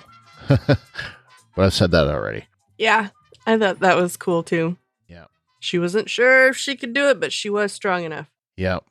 And I imagine that would be a great temptation to do that. Oh, yeah. Especially after having once been a part of the collective, I think. Yeah, it'll be interesting if they go back to it in the next episode and get the reaction from, say, some of the XBs and see what they felt part of the collective for a moment and disconnecting. But yeah, like, I wonder that thing about Annika has more work to do. How much of that was her versus how much of that the rest of the collective saying that? Right. Well, and I think, honestly, if you think about it, considering how stressful life can be sometimes, I think that it would sort of be nice to have someone else make all my decisions for me and I don't have to worry about a dang thing. But obviously, the point about it is that none of them were given that option. They were all forcibly assimilated without their acknowledgement of it or without their consent, I guess I should say. So, I think she's absolutely right that it would be hard to put them back in and then release them again because of that whole situation. So, how many people, if they were given the choice, would say, yeah, I'll take assimilation? I don't know. I'm not saying I would. I'm just saying, it would be interesting to know how many people might opt for not having any responsibilities, basically. Yeah, so. Well, and social distancing wouldn't be an issue. Sorry, more coronavirus humor. All right, well, speaking of the coronavirus, we've got another voicemail by popular demand. Here is Fred from the Netherlands. Hello, Brian and Ruthie, and all listeners to Talk Through Media. This is Fred from the Netherlands with some feedback for Star Trek Picard, Season 1, Episode 8. Actually, I should be preparing to go to Amsterdam instead of recording this audio feedback because I had a William Shatner theater show in Amsterdam. So watching the film Wrath of Khan and then afterwards have a Q&A with William Shatner, as Ruthie also did with her father some weeks ago. But of course, of the coronavirus crisis, this all was cancelled. But it was very tricky last week because my employer, being a university hospital, strongly advised their personnel not to go to any meetings with more than 30 people. And I would have gone to that with my 16-year-old son. But he refused to go with his mother. So he said, I go with Dad or I don't go at all. So I had 2 tickets. What to do with it? They were VIP tickets, $180 each. But then, fortunately, our government decided to prohibit any meetings of more than 100 people. So all theater shows and also this show had to be cancelled. So now the show is postponed. It will happen somewhere in the future, or I will get my money back. Yeah, it was a very rough week last week. One of the other reasons I really couldn't go to William Shatner with this advice is because I'm one of the members of the crisis team around coronavirus and education. And we had to shut down every lecture and every education in the medical faculty. And just one day later, the whole university did the same. Okay, about episode 8. I first thought it wasn't that good and a little bit as we had one before, blah blah episode, as I call it, with a lot of exposition and a lot of talking. So originally I wanted to give this episode a 6, but because of the very nice discussion Picard and Soji had over this meal, very well acted by both of them, by the way, that made it much better, and I really liked the Borg Queen sequence of 7 of 9. So these two things really boosted it up, and I would give it now a 7.5 or something like that out of 10. I also liked the acting of Peyton List, who plays Nerissa, in her monologue to the unconscious Aunt Ramda. Very nice acting, very nice close-ups.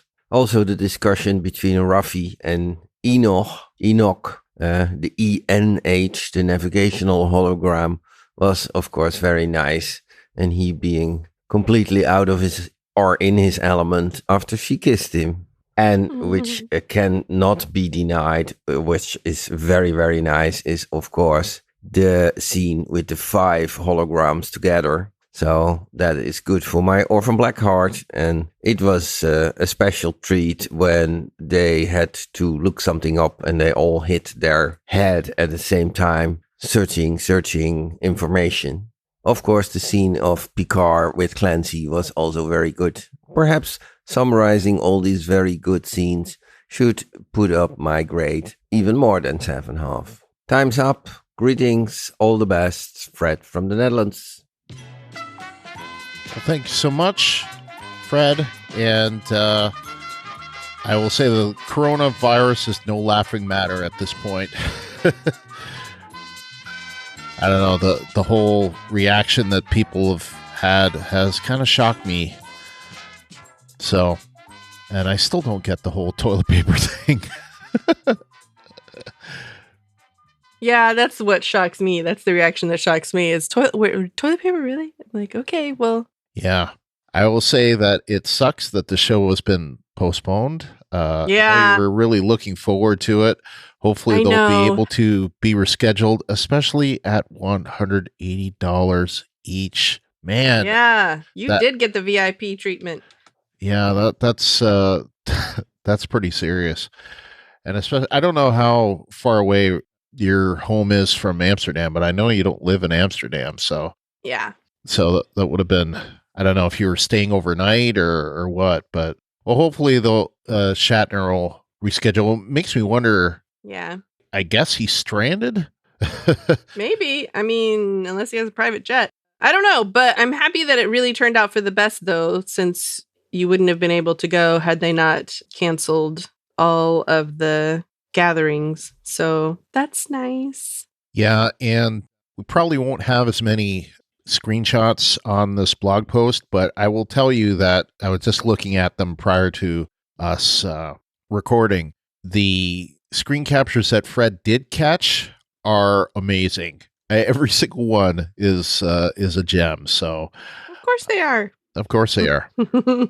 Yeah, there's no one surprise there. There is one in particular that he caught of Ramda that I just absolutely love. Awesome. But anyway, I think we needed some exposition to get all of the pieces of the puzzle kind of finally getting solved.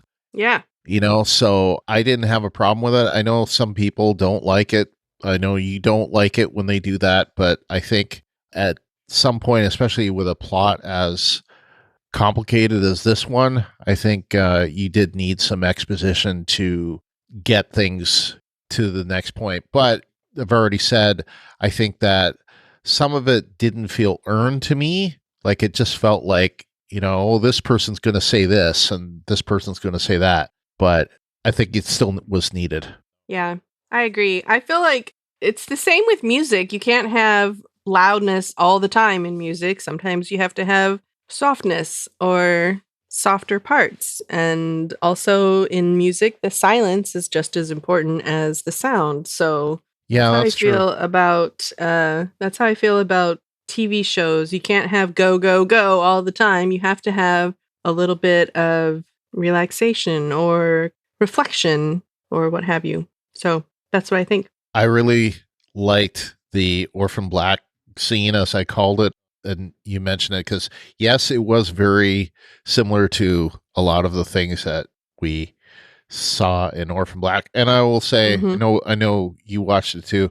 I highly recommend Orphan Black to any of you that have not seen it. It is a great show. I think it's on Amazon Prime, at least in the US it is. It's like 10 episodes a season, 5 seasons. It's really good. Tatiana Maslany in that was amazing, and she actually won an Emmy for it for one of the seasons. Really, really good show.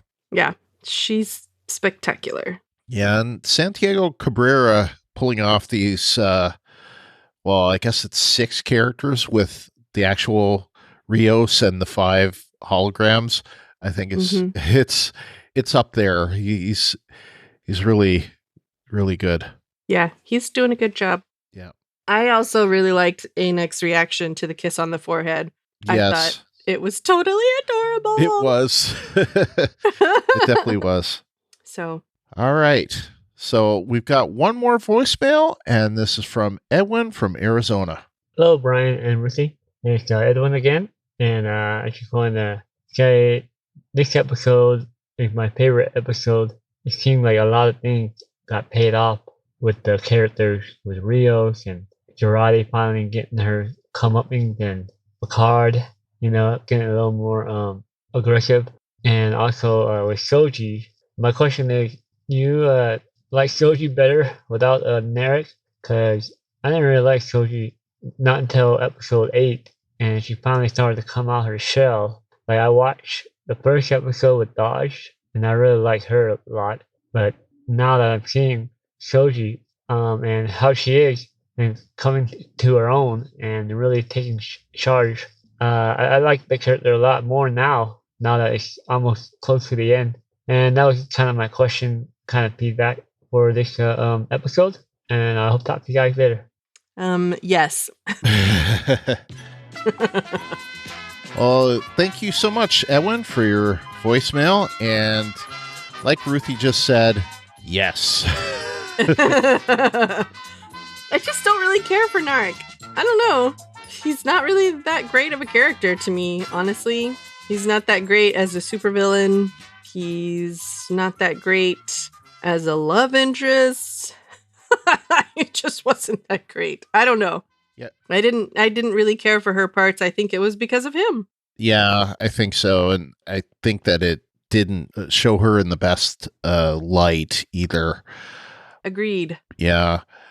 I am going to be curious how Narek is from here on in, like, especially if he's like not under the thumb of his sister. Yes. Yeah. So we'll see, like, if he's, more to Soji at this point, or if he's more to doing the same old thing. But I don't know. He hasn't been a big plus for me on this show, And it's not just the tooth. I was trying to avoid the tooth. I was like, Brian, don't mention the tooth again. But but it's more than that. It's not just that. I wonder about the whole thing. We see it's all female that are, witnessing on Aya, the grief world. But I wonder if Narek is considered Zhat Vash, or if he's just Tal Shiar and, kind of working for the Zhat Vash. I'm not sure. He's Zhat Vash adjacent. Yeah. Or if he's like, junior Zhat Vash. Zhat Vash junior grade. Yeah, exactly. Oh my gosh, that would be funny. There was one thing, wasn't Narissa referred to as a colonel this episode. So and of course, I can't remember. Yeah, I believe so. So I wonder if that means that the way that the ranks work, like I know the Romulans kind of work like their ranks work similar to the way the Vulcans work, where they have sub-commander as opposed to, they don't have captains, I don't think. No. In Nemesis, it was Captain Denatra, I think, the one that was played by Dina Meyer. She was considered a captain, but I know they have commanders and sub-commanders normally. So colonel would be sort of like Marines or Army or something like that. So they use different ranks. So I would assume that, I think they have generals in Romulan commands, so not admiral. But I don't know. Maybe I'm wrong. Idea. I have to go back and look, but I know that it's like commander, sub-commander, and it was right. Now I'm thinking about the Defector, the one with that was a really good episode of TNG. I believe it was Admiral Jirok. So yeah, it wasn't General Jirok. Yeah. Anyway, that's all I've got for this one. So yes, Soji is better without being under, or at least away from, associated with. Yeah. She's better without him. Yeah, and I wonder how that's going to. You have to figure that they're going to come face to face again. Yeah. So I hope that she's not like influenced and, oh, Nark, I love you. No, that would be bad. Doubtful. Yeah, I doubt that too. All right, so now we have our written feedback. Alrighty, we have feedback from James, the Augmented Sailor, who says, this episode was great. So many questions answered. No more questions about Borg tech being involved in synth creation. Not only did she know the range of the spatial trajector, #Ruthie's right, thanks James, and knowing the language of a nameless, but now she has a detailed map of Borg transwarp conduits. This last piece of information is definitely unknown to Starfleet, so there's no more argument on this #James was right again. James was right again. Oh my goodness. All right. Okay, James. We'll let you do it for yourself. This is also going to turn out to be the Borg origin story we've been waiting for. The writing is on the wall. I'm curious to see what happens to Seven now that she's messed with Borg tech again. What's going to happen to the XBs as well? Will they become dependent on the micro collective she created, as we've seen in the past? I also hope Starfleet had been apprised about Commodore O. And is Clancy just playing along with Picard, or does she believe him now? I mean, she's even admitted to thinking him, at the very least, quixotic, pronounced quixotic. Chakottic. Oh, gosh. That's funny. It's intriguing to me as well that Romulan society almost seems matriarchal. We have the Kowat Milat and the Jatvash both being all women. That is, with the exception of Elnor and Narek. I can't believe next week is the penultimate episode already. What a wild ride this has been. Can't wait till next week. Yes, and James, don't take away penultimate from Ruthie. That's right. That's my thing. Yeah. I was going to make it a special consideration not to say it and let Ruthie say it next week. So, because I know it is a favorite of hers. I do like that word. Yeah. Well, there's a lot to like. It's kind of funny, though. Nobody ever considers the season finale the ultimate episode. Yeah. It's just not as special. I don't know. Like I said earlier, it's going to be interesting to see if we get any XB reaction to being hooked into the Borg Collective. Yeah. I don't know what that's going to be like, but I would think that they'll be glad, but also thankful they're not a part of it anymore. So yeah, it's kind of like going back to a high school reunion or something like that. That's funny. I'm not sure. I think that it would not be good if we didn't see Seven again, but are we going to see her again? I think we will. I hope so. Yeah, I'm not really sure, what's going to happen with the cube and whether or not, they're just going to power up and head towards power up and take off. Yeah. We're out of here. Yeah. But I would think that they'll end up off the ship, at least. And I imagine that Seven will take the XBs with her wherever they go. I don't think that one of her will ships travel. Yeah, that's what I would think. I don't know. I kind of think that they will stick with the cube for a minute, maybe. Yeah. So. And yes, Clancy. I think that Clancy was not just playing along with Picard, but I do fear for her safety. I'm thinking that will dispatch her because she probably did not. I went back and watched that scene looking to see if Commodore O was implicated in what Picard said to her, and she wasn't. And that scene definitely takes place before they had the little picnic table sit down. So she wasn't implicated yet. Right. Well, Picard didn't say, and look out for Clancy or look out for O. So yeah, because I think at the point, at that point, they hadn't pieced things together. Right. So I think if O knows about it, Clancy will be in danger. But yeah, I don't know that she'll necessarily tell her because Clancy doesn't report to O. Right. But she is a spy and a double agent, so she'll probably find out somehow. Yep. Still don't understand why she's a Commodore, though. I don't know either. It sounded cool, so they ran with it. Yeah, that's another question that Michael Chabon needs to answer. Yeah. I gotta start writing these down. Next is my namesake, Brian from Hawaii. You were named after Brian from Hawaii? No, I was not. I think I'm older. Picard mentioning being an ensign on a 24th century USS Reliant was a fun piece of trivia. It turns out that a deleted scene of The Measure of a Man had him and Admiral Nakamura reminiscing about it.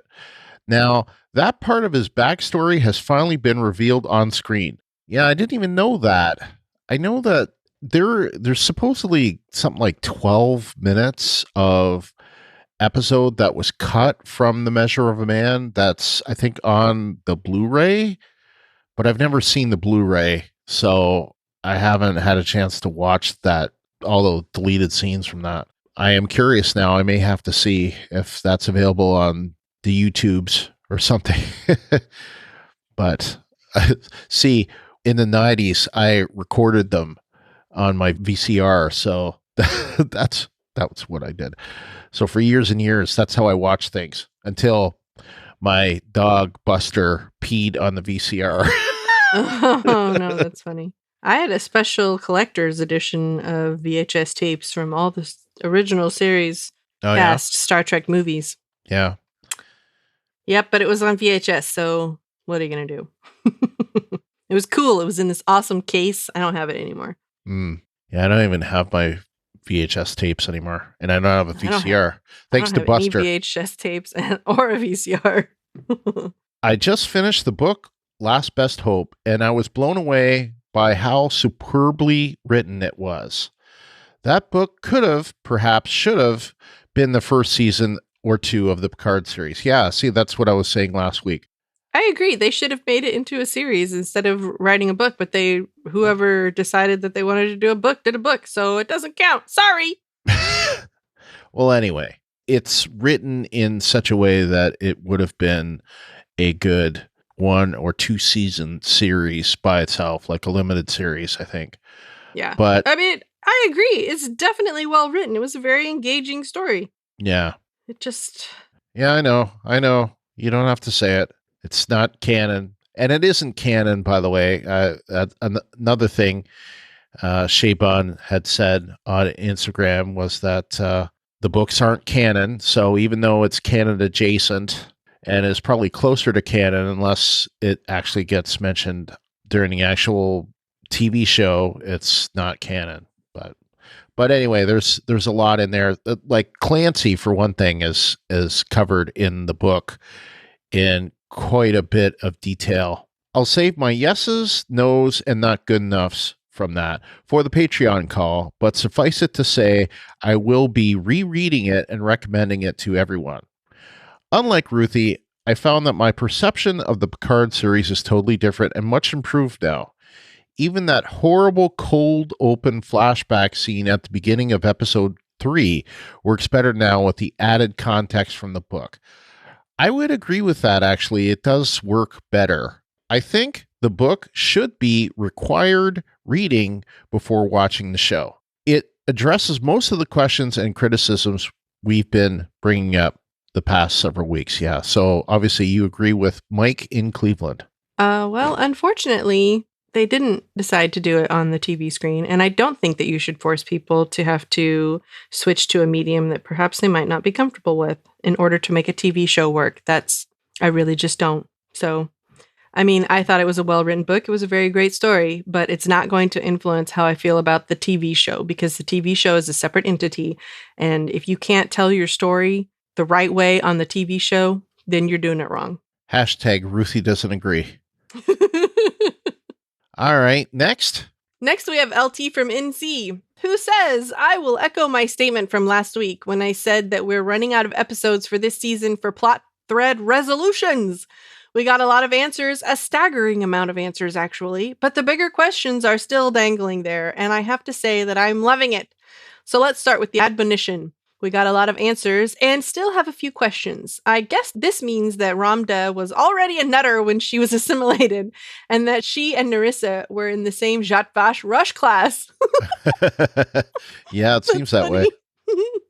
This would also imply that O was already Zhat Vash. Without saying the magic phrase, as in nitpick, I took a look at the images that went spraying across the screen during the admonition scene. What I'm guessing is this was use of stock and available footage, and I don't want to read too much into it. I will not discount that it does mean something. The sequence I keyed on was the eyes, since they went from Romulan to Arium to Data, or Soong-type eyes. The part that got to me the most was while everyone else was shooting themselves in the head or tearing their faces off or bashing their own heads with rocks, Narissa was just standing there. I guess you can't be driven mad if you're already there. I like that. Yeah, well, it seems like Ramda was already there, but she was a different type of mad. Yeah, so. She was mad, maybe like unstable mad, but I don't know. Narissa's maybe just a psychopath. Yeah. Yeah. Maybe. I don't know. I don't know what her mental health status is. Oh, killing. I can kill people and have a good reason for it. Yay. Oh my goodness.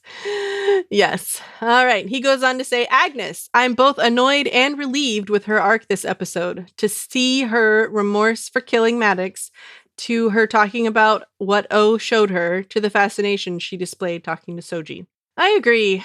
I also liked what they did with her character this episode. He says, Elnor 7 and the Cube. There was a lot going on with this, and it was again the double punch of seeing 7 become the queen, at least short term, and fighting the yay, oh no, of that. I got the feeling when she talked about the assimilation that it is another sort of addiction, and being an individual is harder than being a member of the collective. Maybe she is just a one-dimensional villain, but Narissa is good at it, and I like seeing her being the villain. Sometimes we need a little less nuance in our heavies. The I broke your gun quip, for instance. Yeah. that was good, actually. Yeah. Yeah, and I would agree with that it sometimes it's good to just have someone be bad and not like have all this dimension. Like, I don't think you have to prove that every villain is, just a good person. Misunderstood that has good person. Yeah. Yeah. I think a baddie just being a baddie because they're a baddie is okay. And I don't mind that. In fact, I kind of like it sometimes when, a bad guy is not like a Bond villain, like what her brother did, with the whole impossible box cube and the mist and, or let's spend the next 5 minutes telling you, Mr. Bond, why you must die. Oh, you mean monologuing? Yes. Yeah. Just, she just gets at it and shoots and. Yeah. She doesn't mess around. Yeah. That's for sure. Yeah. Like that one scene where she kills all the XBs in there and, I broke your gun. Mm-hmm. Like we said. Yeah. I think, though, it's clear that she obviously thinks that she is doing the right thing, but she's not really angsty about it or like, ooh, am I doing the right thing? No, she's very convicted that she is doing the right thing. It's just that we all agree, I think I should say, maybe she thinks she's doing the right things, but she's definitely going about it the wrong way. Yeah. No, I agree with you 100%. All right. So LT continues. So Picard called Clancy, and Clancy F-bombed again, knowing, now knows, oh no. Will this keep in theme with Starfleet as a cumbersome bureaucracy hampered by infiltrators and politicians? I don't know. Guess we'll find out. Yeah. I know we've said it most of the season, but this has been so consistently good episode to episode. I am really hoping that the upcoming season of Disco is this good. I agree. I think it will be. I agree, but I think it will be. Yeah. Yeah, I had the little dip in like episode 4, but otherwise it's been a solid season for me. So I agree. All right. We go to Twitter next, and Ken from Chicago. He says, what are the odds that the message was massively, cosmically, tragically misunderstood, that to avoid extinction required the union of bio and techno, but the intensity of the message was too much for pure bio minds, as opposed to the Borg? Spock emoji. I think that that's exactly what happened. The message was a warning, but the Romulans took it as inevitable. Hashtag Brian was right. Et in Arcadia Ego is the name of a painting. Arcadia is a Greek term for a pastoral rural form of utopia. The title literally means, even in utopia, I exist. The I is understood to be death. Skull emoji, shocking emoji, Spock emoji. All right. And Et in Arcadia Ego is the title of the next 2 episodes, because the next 2 episodes are a part 1 and a part 2, much like they did in season 2 of Discovery. Okay, because I was like, I don't remember talking about this at all. We mentioned it at some point in the episode. I think it was something that Shaban had indicated on Instagram, and I may have talked about it. I don't remember where in the 3 hours and 4 minutes I did, but I will definitely have to take your word for it, because like I said, I don't remember this at all. Yeah. Just as GIF creators and choosy moms have said, so while Ruthie is wrong to pronounce it GIF instead GIF, it's okay. Well, you're wrong, Ken. You just like saying Ruthie is wrong so many times. No, it's GIF. I'm just... She said she is not always right, and instead of just talking the talk, she walked the walk and proved it. Ergo, hashtag Ruthie is right, that she's not always right. And that... Oh, gosh. Shocking emoji, laughing, rolling on the ground, whatever it is. Rolling on the floor. Rolling on the floor, laughing emoji. ROFO. Yes. Hashtag Brian doesn't talk well in the morning. Yep. I don't know what he's talking about, because I pronounce the word amplification, so laser is how you would say that. You say amplification. Yep, that's right. That's how I say it. Okay. Now I know so laser would be right then. To that I have to say, it's a trap. Oh my goodness. No, I don't know why they would say laser instead of laser. Probably because when you spell out LASER, the grammatically correct way to pronounce that word would be laser. Laser, yes. That is why. Sorry, Ken. I don't know what to tell you. It's GIF. All right. Anyway, moving on. Hashtag Ruthie is right. I am not a GIF person, so. I don't really do GIF in peanut butter or the moving image. Well, I definitely do GIF peanut butter. That is my favorite peanut butter. Is it? Yeah. I like the peanut butter that is just ground up peanuts. I don't really like it when they add stuff. But even more than that, I am this kind of peanut butter right here. Ooh, Reese's peanut butter cup. Yep. All right. Well, Ken, thank you for your feedback. I appreciate that. We don't always get it from Twitter, but we try. We're trying better. We're trying more. So we had a little, I don't know, for some reason this randomly showed up in my Twitter about some guy articulating what he felt had been wrong with the Star Trek Picard series, and I wholeheartedly agree. And so I said as much, even though this tweet was about a month ago. So I just randomly found it and I was like, I agree. But then we started talking and again, like kind of a little back and forth there. And then someone else brought up the book, and Ken agrees with me about the book, that if you can't tell the story that you need to tell in the medium that you're telling it in, then you're doing it wrong, basically. So hashtag Ken is right. There you go, Ken. All right, we got some late feedback from Mike from Arizona. That was not late, but we didn't find it on time. So it's here at the end with all of the stuff, including ratings, etc.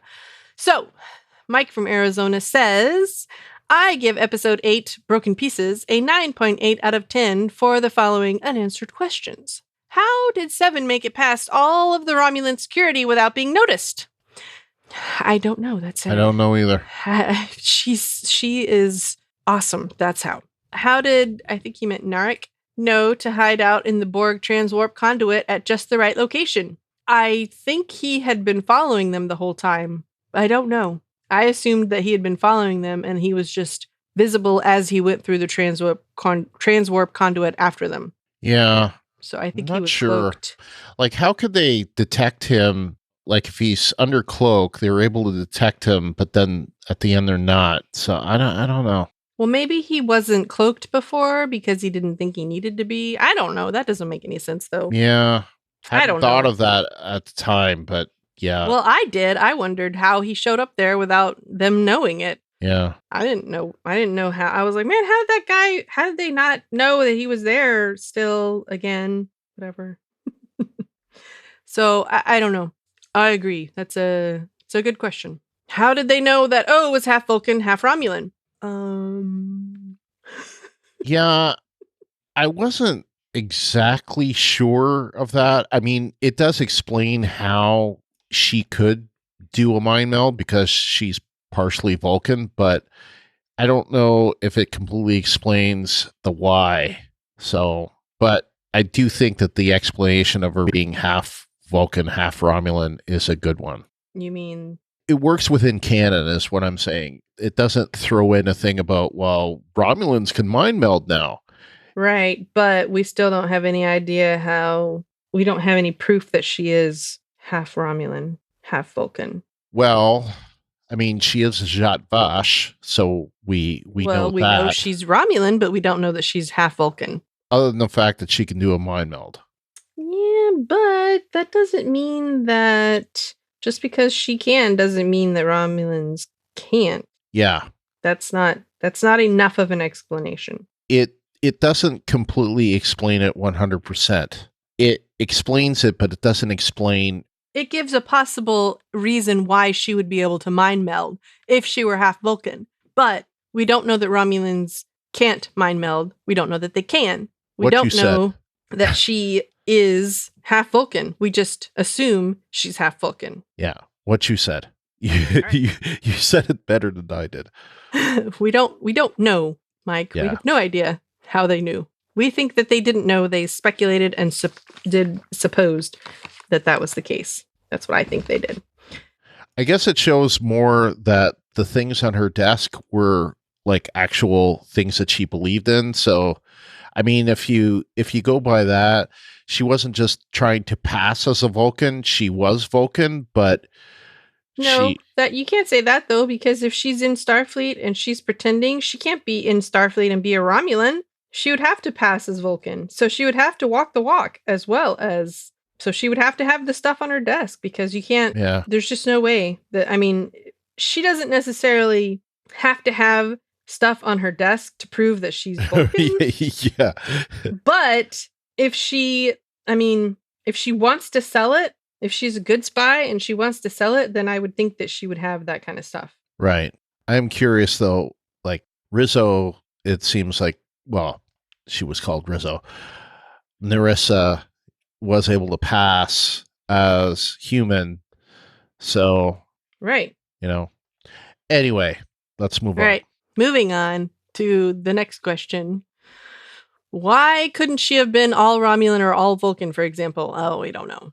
We talked about that. We have no idea. And why is information still emerging inside Soji, such as Jana's name, as if triggered by cue words or experiences rather than just being readily available? It's kind of interesting that they revealed the relationship between Narissa and Narek and Ramda. But if Ramda remains on the periphery the entire season, it feels like a wasted and possibly unnecessary storyline. Yeah, I won't disagree with that. Yeah, I don't know. And I don't know why information is still emerging. I think maybe that's just the way that it was programmed to be, so that it doesn't startle her by being there all available at once. Or maybe she just... Yeah. It's not because she doesn't know, or she didn't know that she was synthetic prior to this time period. She doesn't know how to access everything. It just comes to her. Yeah. And it kind of did that before anyway. Stuff just came to her. And she sort of hand waved it away like, oh, that's just because I must have read something or I must have done this. Well, now it's clear that it's because her brain has total recall capability. And she maybe just, as Data was completely aware of who and what he was, he could always instantly access any information that he needed. Accessing. Yeah, exactly.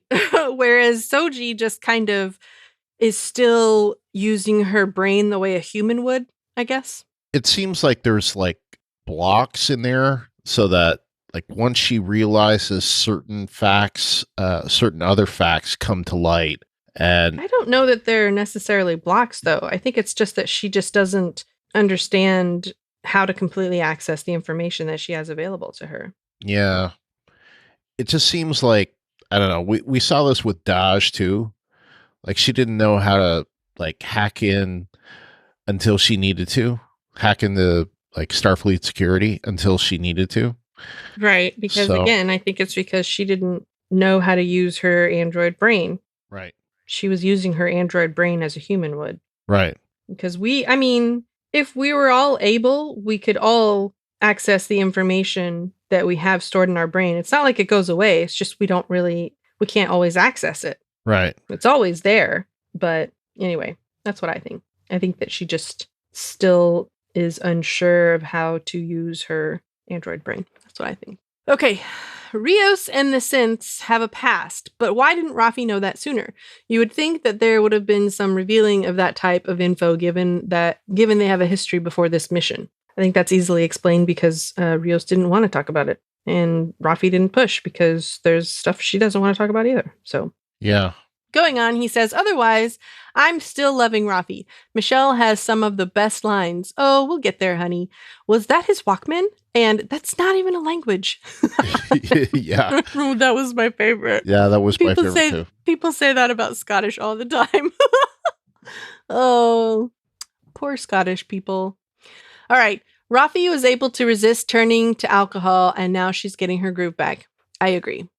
Although, all the Scots can understand each other, so I guess it is a language to them. But yeah, that scene was hilarious. He was funny. They were all funny. Yes. The way that they interacted with her and each other. Like, yeah!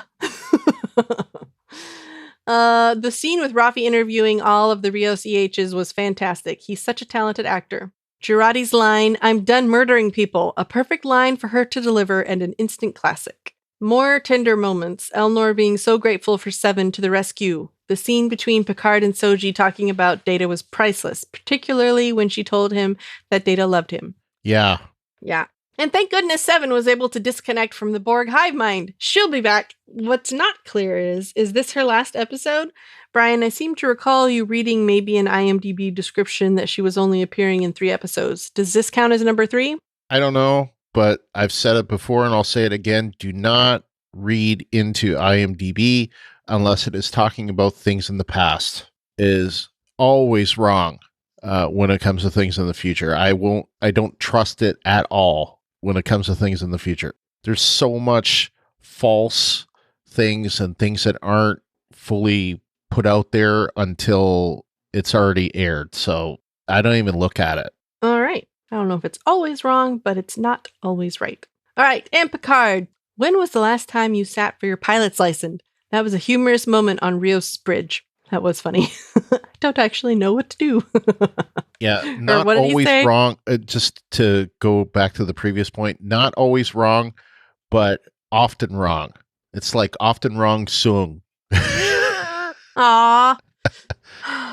Poor Noonian. That was funny. That was a funny episode. Yep. All right. It was also a tender moment between Rios and Picard discussing Vandermeer, and Picard helping Rios to confront and accept the fact that Vandermeer was betrayed by Starfleet. Clearly, the theme of Season 1 is returning to hope, optimism, and curiosity, and not giving in to fear and despair. And to all of the haters who complain about Picard aging and wanting mostly episodic space battles, this theme is what Star Trek is all about. Yeah. I agree. We finally have more answers to the puzzle, including more clarity on the nature of the perceived threat that synths pose. The Jetvash was created solely to prevent the admonition, and they were behind the attack on Mars. Seven and Elnor have a cube. Joyride, anyone? And we finally know why they have a metal picnic table on the ship, because Soji could not so easily obliterate it with a double punch. Yeah, that was funny. My take on the first season so far is that the show is aiming for more of an emotionally intimate journey among the characters than we've seen in TNG. In episodes 7 and 8, we see the character arc at the forefront while the narrative arc in the background. I think people who are used to experiencing the reverse through TNG are having a difficult time with this approach. It seems to me that in the classic episodic format used by TNG, the character arcs tended to be a smaller portion of the narrative arc. TNG's episodic nature also limited its use of an ongoing story arc unfolding over an entire season, like what we have with Picard. In a lot of ways, the approach writers took with Picard remind me of Babylon 5's character arcs, and I am very happy with their approach. Yeah, I would agree. And I agree. It is similar to the last couple of seasons of DS9, I would say, but also Discovery. And I wonder if people that were big on watching TNG but don't watch much TV, modern TV, I guess, that is serial in nature. I think those people... Yeah, that's what I was going to say. If they've been watching any kind of TV for the past 10 years, then surely they should be adjusted to this type of storytelling. Yeah. And I think if you haven't been, like if all you're doing is watching episodic TV or you're not watching new TV at all, you might have more of a problem with it. But I'm guessing that you'd probably have more of a problem with any kind of serialized television at this point, because it's not... What is in Picard and Discovery is just what, most dramatic TV is doing these days. Yeah. You still have some episodic stuff, but most stuff these days is not like pure episodic at this point. Like if it's episodic with like a character arc. So yeah, and not only that, I think if you understand the reasoning behind why they used to do TV like that, because there wasn't really any way to binge. Make sure. Yeah. Well, there wasn't really any way to make sure that you could watch every single episode because we didn't have things like DVR and stuff like that. Right. So they couldn't tell this type of story because if someone missed a week and then tuned back in and then didn't have any idea what was going on because they missed last week, then they would maybe quit watching, and that would mean loss of viewers. Yeah. So that is the entire reason why TV used to be told in such a manner. If you look at most all television from 20 or 30 years ago, that's the way it was done. Right.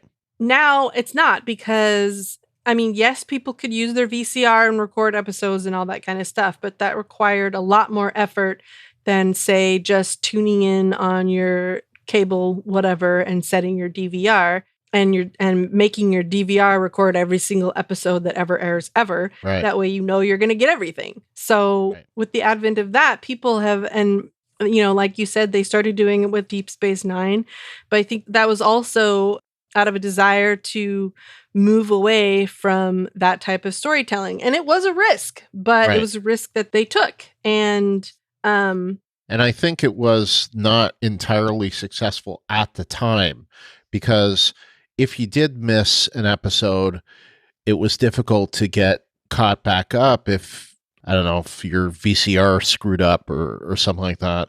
Or if it was weather delayed or something, some other crazy thing happened, and you just, again, you had to program your VCR for that time slot. Yeah. So if something happened and it didn't record, then you're just SOL. So anyway, I think anyone who's been watching TV for the past 10 years or 15 years has become accustomed to this type of storytelling. And I wanted this with Star Trek, and I've got it now. Yeah. And to me, I think you can tell a better story. Yeah. By not being stuck on this like single or, maybe a part 1, part 2 type of thing.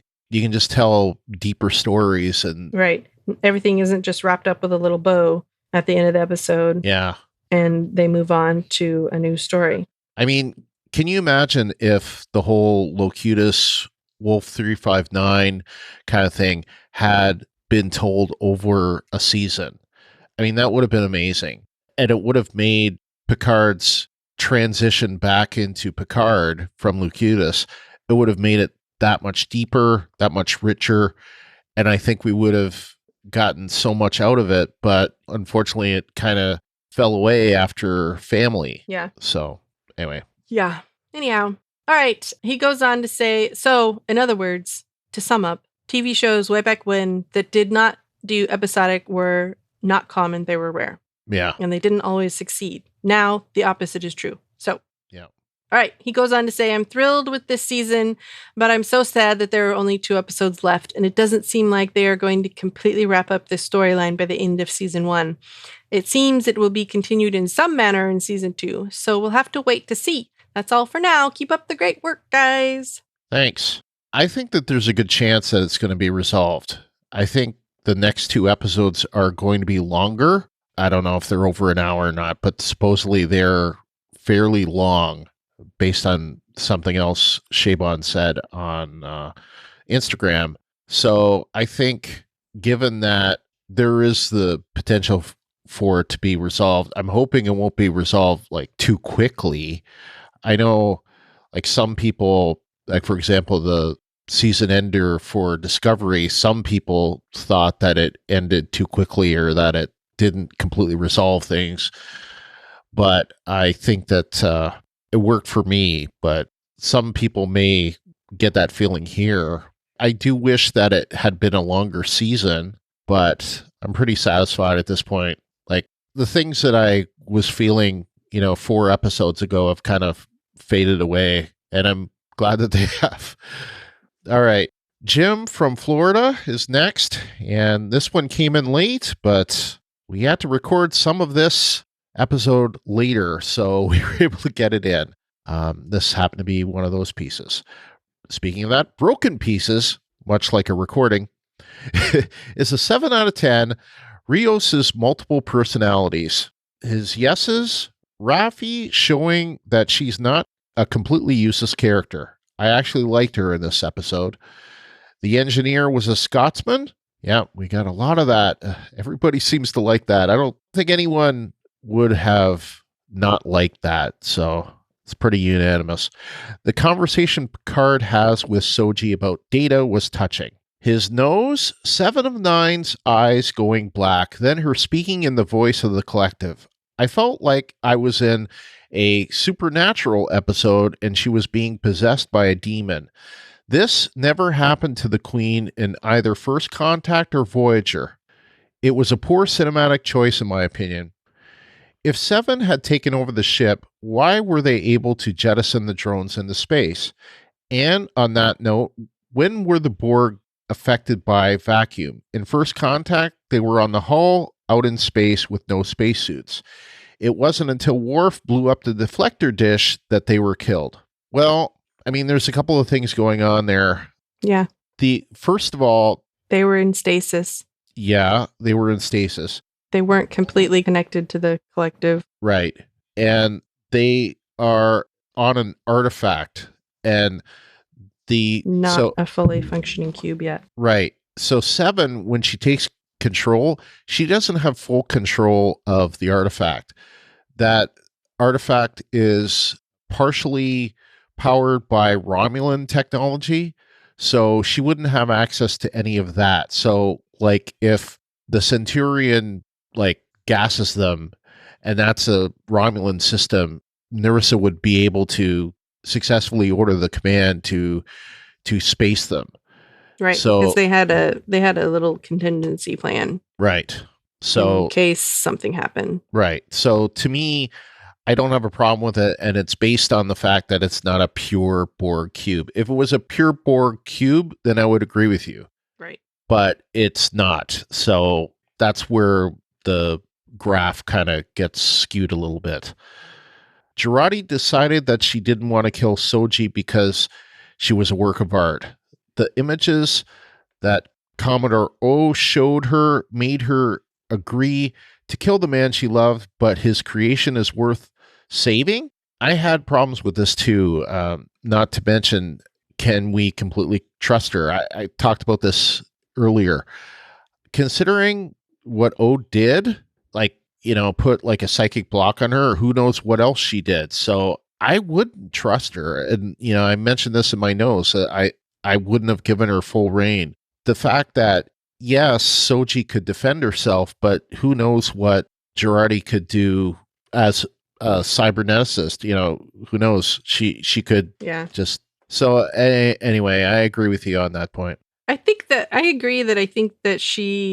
think for her own part, it's fine, but considering what you said about we don't necessarily know what kind of things O put in her head, I had not previously thought about that. So that is something that we can't say for sure. Yeah, she could still Manchurian candidate. Yeah, no doubt. Herself. But it does make sense to me that she would have killed Bruce, but then when she finally met Soji, just knowing that there was no way that she could have done that, because she was very passionate about creating artificial life as well. Right. And not just from the book. She was also, she displays it in the way that she interacts with Soji. Yeah, and I think the Jurati stuff was a big reason why, it was a 9.6 for me. Because otherwise, I think it would have been higher, but that part of the story, I just didn't agree with. I thought that was taking way too much risk in giving her free reign. Yeah. I want to know what her answer to Soji's question was about, do you think I'm a person? Because we didn't really ever get an answer. No, we never did. Then after her conversation with Soji, they bring her out and let her join the group because she's done killing people and will turn herself in. She should have been put in a brig. If the ship doesn't have one, turn one of the hollow suites into a brig and put her in it. I don't like the character. I don't want to see her redeemed. I want her to end up in some forced labor camp for the rest of her life. Well, I agree with you, except for that last sentence. Actually, I agree with you to some extent. I do like the character, and I do want to see her redeemed. Well, I guess I don't agree with a lot of what you said. I do think that she should have been put into a brig, and I don't like what she's done. I like the character, but I don't like what she's done, and I don't think that she should have free reign. I don't know if the forced labor camp is some sort of thing. I know Tom Paris. I know he was in some kind of thing, but it didn't seem like it was what you would call forced labor. Like Ruapente, that's my big example. Kirk and McCoy. All right, not good enough. Was 7 controlling the XBs when they attacked the sister? I thought they were disconnected from the collective and no longer drones, unlike the ones in stasis that were jettisoned. And my take on it is they probably could still respond to her, though not in the same way as before. I think we've also seen that before, but Yeah, but the fact that Narissa didn't find them all and kill them is my problem with that. Yeah, I agree. I like the Rios emergency holograms in small doses. All at once was just annoying. I understand they were trying to add a bit of humor, but it didn't work for me. No, sorry it didn't work for you. It did work for me. Yeah, I think you stand alone there, buddy. Rios just happened to be involved with the synths before Soji. I liked his backstory until they did that. Too many coincidences. Well, you had to know that Rios's backstory had been connected some way to this story, didn't you? I mean, that's my take on it, Jim. I mean, I'm kind of surprised how they connected it, but I'm not surprised that it's connected. I didn't have a problem with it because I think I've said this before. You have to have some type of coincidence for there to be a story. Yep. You know, coincidences do happen in real life too. So right. Yeah, I agree with you on both points there. You wouldn't have a story if you didn't have coincidences. Sometimes the coincidences stretch things. I didn't feel like this stretched it. Yeah, like they're kind of ham-fisted. Yeah.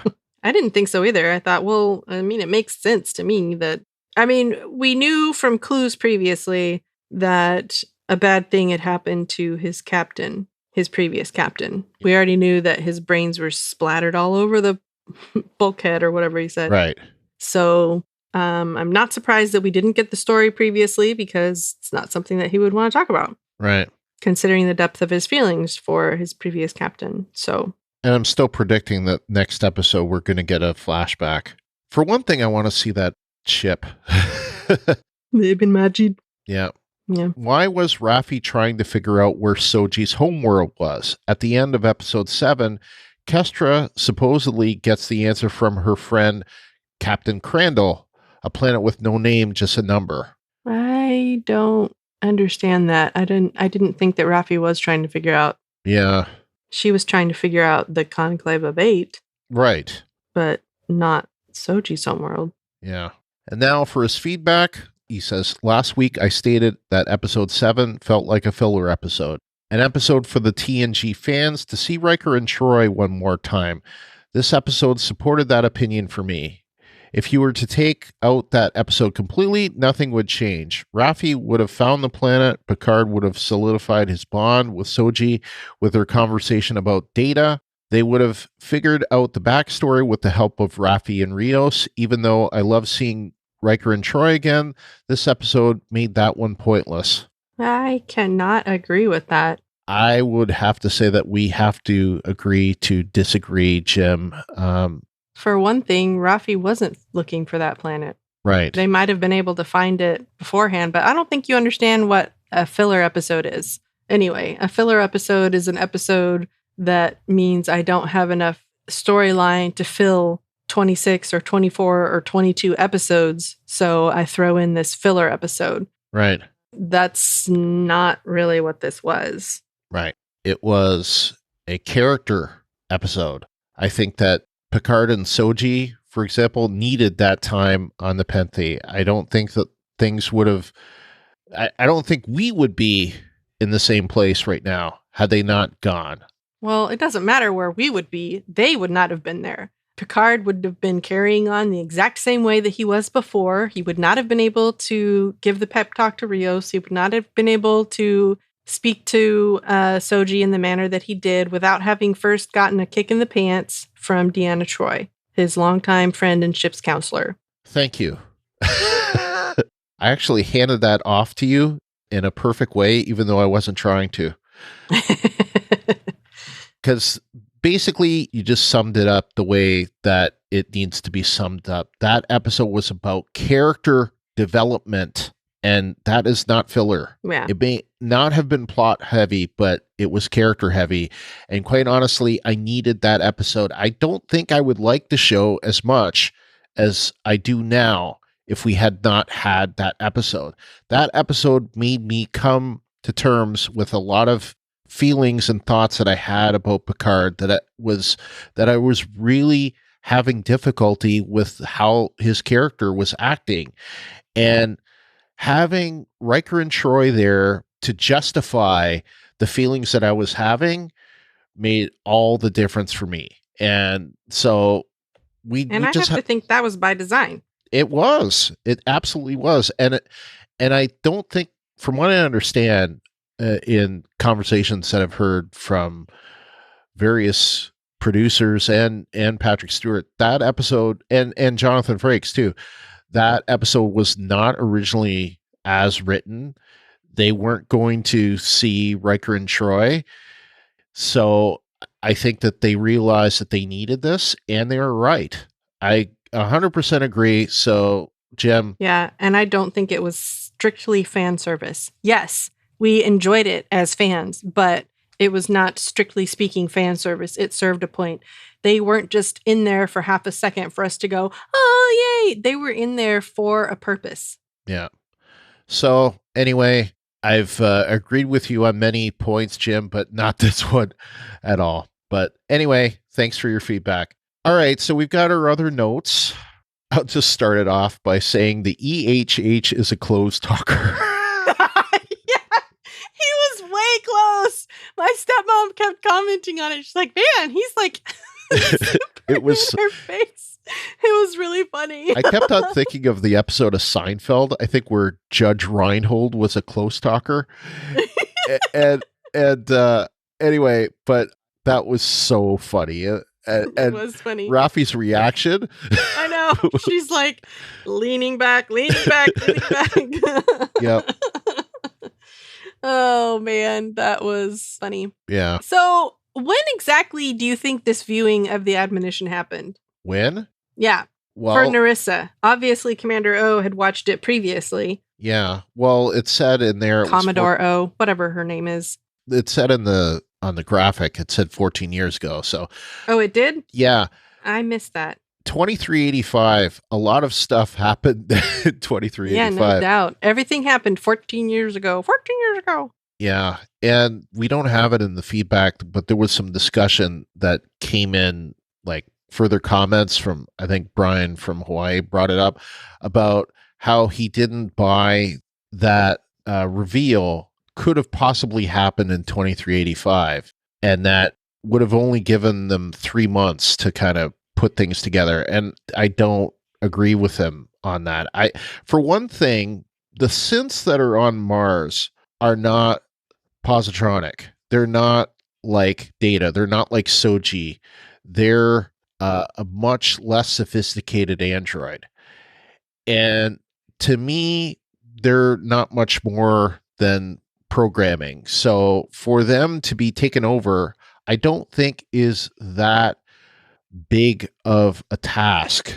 So I tend to think that it wouldn't take them that long to do, because we know that Romulans have some sophisticated programming knowledge, because we've seen it before. Like we've seen them do things like take over Geordi's visor. Right. So they're capable of some technical sophistication. So I wouldn't put it past them to be able to do this in that short amount of time. Yeah. So anyway, it was probably early 2385. It probably would have taken them weeks to a couple of months to get that together. So probably January or February of 85. Yeah. I think. Yeah. I'll say that there was some talk about hubris again and Maddox. I'm going to say that, like Picard, Maddox also suffered from overwhelming hubris. I want to commend, not to get too into the book again, but the novel, one thing I thought it did really well, and I read this before we actually got to see Maddox in episode 5, but they really nailed, Una McCormack really nailed the voice of Maddox in that novel. Like I could see Brian Brophy saying those words. Like it had the cadence, and the narrator as well had the cadence of that Bruce Maddox that I knew. Like, my work, they're taking away my work. Mm-hmm. Because if you remember from The Measure of Man, those are the kind of things that we heard Maddox say. So anyway, but that's the example, the really strong example of Maddox and his hubris. We see it way back from The Measure of the Man. How dare you take away my work? So yeah, he suffer from this, and I'm really surprised about possibly a whole like nest of androids, but we'll see. We'll see how many he ended up producing. Yeah. What do you have next? I still don't understand what the Romulans saw that was so bad that it would make them all want to destroy themselves. Yeah, and there's some dramatic things that we see in that. Like, for example, we have one Romulan who takes a disruptor and puts it to her head and shoots. We have that other Romulan that like takes a rock to herself. Yeah, and bashes herself in the skull. Yeah, and we have, another one that's like ripping her face off. Yeah. Originally, I thought that was that was ripping her face off, but that was not And I'm not really sure what the others did, but like they were all lying on the ground moaning. Yeah. Ramda was like the least insane of the insane, it seems. Yeah, she was just tearing her hair out. Yeah. Which, ouchie. Yeah, definitely. I don't know. I wonder, how many people has O shown this to that survive? Like, what's the survival rate here? How many people were there? Like 7 or 8 or something people there, Yeah. and one person wasn't a drooly mess on the ground? That's not very good odds. No. And I'm curious, like, how other species would have taken that. Like, Yeah, I know we talked about that. Yeah. Like, for example, Me too. Maybe that's how O was able to survive that. If she's part Vulcan, she could kind of like logic it away, I guess. So Maybe. I don't know. that's a plus for her possibly being Vulcan. But yeah, like I'm curious, like if Picard had seen this, like what his reaction would be. I mean, for that matter, maybe we'll see that. Maybe we'll see a human look at this and see if they react the same way. I mean, like you said, I don't think that everyone would react the same way. Now we see how Jurati reacts to it, but she didn't get it firsthand. She's getting it from O. She's getting, what O showed her. Getting O's interpretation of it. Right. And we even see in that vision some things that weren't part of the admonition. They were results of the admonition, like the Romulan putting a gun to her head. Right. Right. So anyway, I would be curious to see if, like I say, if Jurati had seen that herself, whether her reaction would have been the same or not. And I say doubtful. I agree. I think Picard would have reacted exactly the way that he did, to say, can't depend on that. Because, like, that just will make different choices. That's the answer. Mm-hmm. Anyway, I just don't understand why so many people are like, this is so terrible, I must kill myself. Yeah. Like, what is so bad that you can't possibly imagine going on with life? I don't know. I think that we talked about there being an image of Data in those sequences. Yeah. Like it's a wipe, so I won't go into that in detail, but it was in my notes. I was surprised that Narek and Narissa were raised by their auntie, Ramda. I didn't see that coming. I didn't. I mean, I liked the dimension it gave Narissa, but I didn't see it coming. I didn't see a resemblance there. Yeah. Rios is drinking Pisco, and I had to look up what Pisco is. It is a colorless, yellowish to amber colored brandy covered in covered? How can it be colorless and then yellowish colored? Well, it says colorless or yellowish to amber colored. Okay. It's like tequila, I guess. Tequila's like that, or rum, where you can get different colors of rum. But anyway, produced in wine-making regions of Peru and Chile, made with distilling fermented grape juice into a high-proof spirit. I don't know how that differs from wine, but... And of course, Santiago Cabrera was born in Venezuela, but to Chilean parents. So I guess they kind of took that from him. His father was a Chilean diplomat, I guess, and he moved around a lot as a kid. So that's probably how he developed the accents. I was curious to see the design of the Ibn Majid, and this is part of the reason why I think we might see a flashback. We see one of the boxes that he moves around had the silhouette of the Ibn Majid on the box, and it's listed as NCC 75710. And according to Michael Chabon on Instagram, who was asked this question, the Ibn Majid was a Curiosity class heavy cruiser. So interesting. I didn't understand why. I did not get the pips there. Yeah. So what we're talking about is when Rios is opening up that one box, we see, it's actually one thing, actually we see it in this image that I captured just a little bit on the right of it. There's like a weird, like spiky skull, which I don't know what the deal was with that. But we see all of his pips, and they're alien skull. Yeah.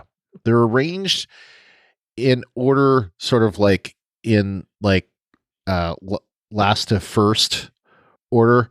So we have 3 solid gold pips for Commander, then 2.5 pips for Lieutenant Commander, 2 pips for Lieutenant, 1.5 pips for Lieutenant Junior Grade, and 1 for Ensign. And you were curious about one thing. Well, I don't really understand why why would you not just replace the pips that weren't filled in?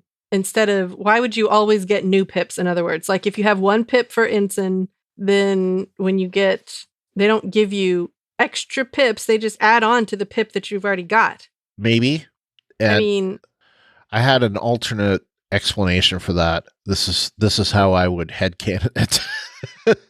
Okay. So if you go by it, we have like 5 different ranks that are represented there. So let's just say that he becomes Ensign during the One Piece era. So TNG season 1 and 2. And then he turns into Lieutenant Junior Grade around the 2 Piece era of TNG seasons 3 to 7.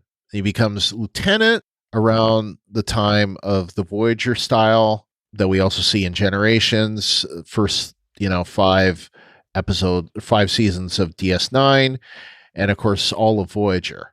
Then he becomes a Lieutenant Commander in Deep Space Nine, and then First Contact and Nemesis uniform, the type with the gray shoulders and black with the whatever collar is the command, whatever commander. But that never changed their pips. That just was the style of uniform that changed. Right. Their pips didn't change.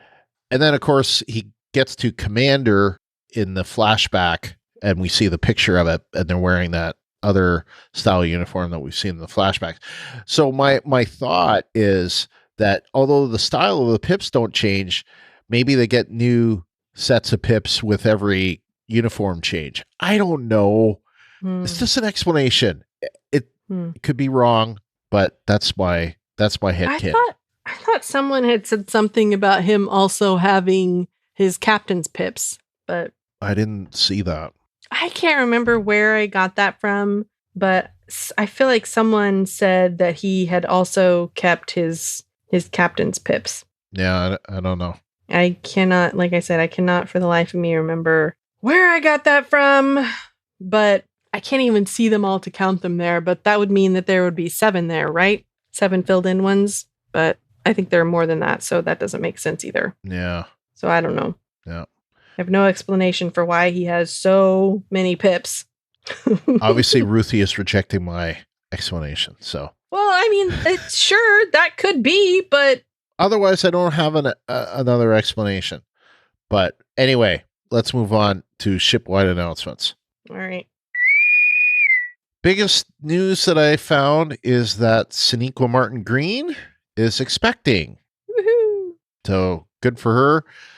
I don't know if that is going to delay season 3 of Discovery. Like where it could is if they had to do some reshoots and they have to wait until she is no longer expecting. I don't know, but that could explain why they haven't announced the date for season 3. But I don't know. I mean, they're still saying 2020, so Other than that, I don't know. I wish they would just tell us.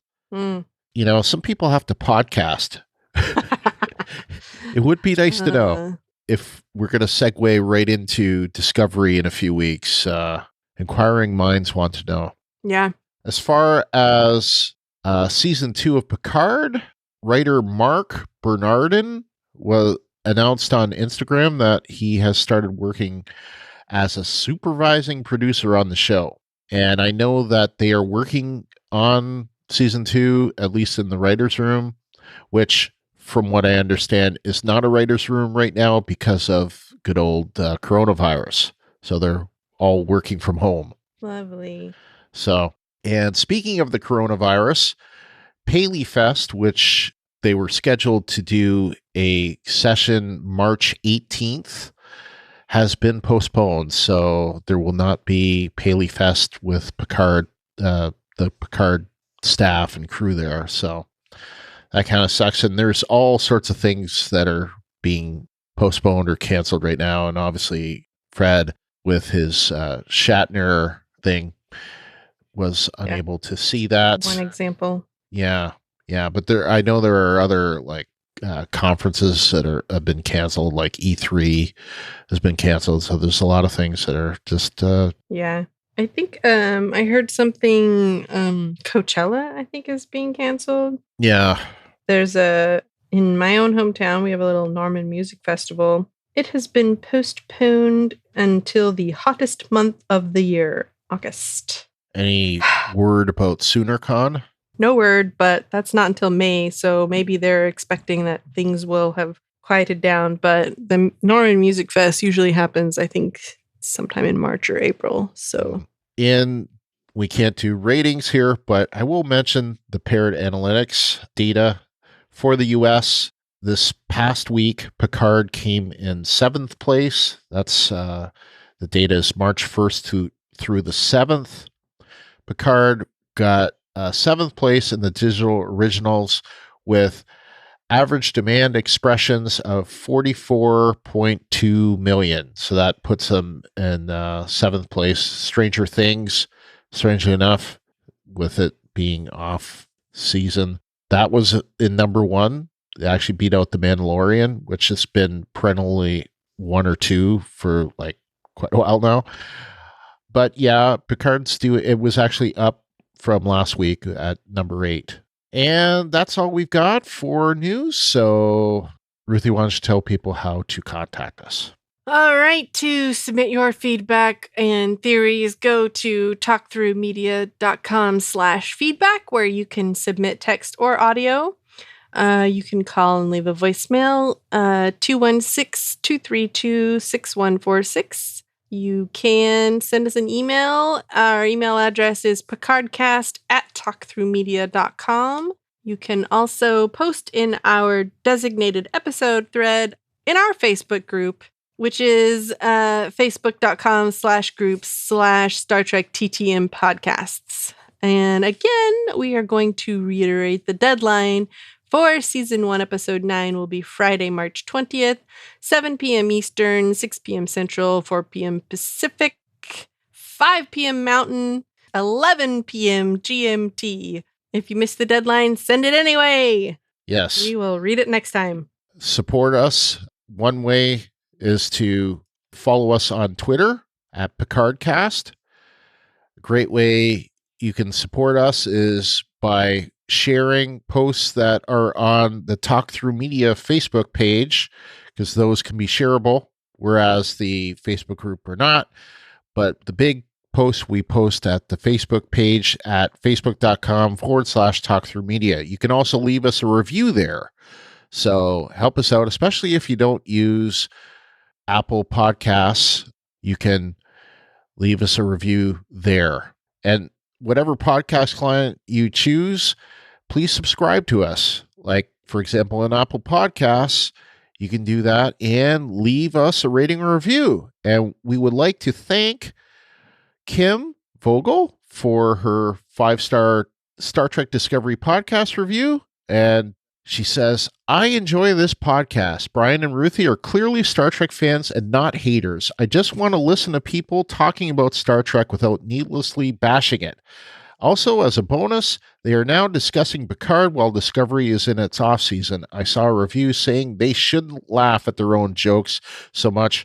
Why not? Go make your own sad podcast with no laughing. Thanks, Kim. I make no apologies for laughing at my own jokes because I am funny. We're both funny. And, it's like we take Star Trek very seriously, but that doesn't mean we take ourselves very seriously. There is humor in it, so why not celebrate that, I don't want to live life where there's no laughter. Yeah. Share and retweet us, so especially do that. And yeah, if you're not a member of our Facebook group, please sign up. It's great in there. Everybody seems to enjoy it, and we're very active. We're small, but we're active. We're very active. You can help support us, though, by becoming a member of our Patreon. That's at patreon.com/Brian and Ruthie. Our next episode will be discussing Star Trek Picard, The Last Best Hope with spoilers. And we would like to thank our Patreon supporters, James Robbins, Lawrence Todd, Fred Petrie, Clint McCollum, Kyle McAdams, Kim Vogel, Brian Shiro, Christoph Leck Leitner, Jeff Biaco, Lee Radke, Aaron Mays, and Michael Carrier. And if you are subscribing to us via the Star Trek Picard cast feed, if you watch Discovery, you can subscribe to this Star Trek Discovery podcast feed and get both Discovery and Picard. Our next episode, Season 1, Episode 9, titled Et in Arcadia Part 1. It is written by Ayelet Waldman, who is a co-executive producer on the show, and Michael Chabon's wife. So it's written by her and Michael Chabon, and I say it's either right or wrong. I know that he completely wrote one of the episodes, so I think he wrote part 2 himself, and part 1 he co-wrote with Ayelet Waldman. That's based on what he said on Instagram. And if you haven't noticed, I've been reading a lot of his Instagram. It's directed by Akiva Goldsman, and the part 2 is as well, but we don't have a description. But until next time, I'm Brian. And I'm Ruthie. Peace and long life. Live long and prosper.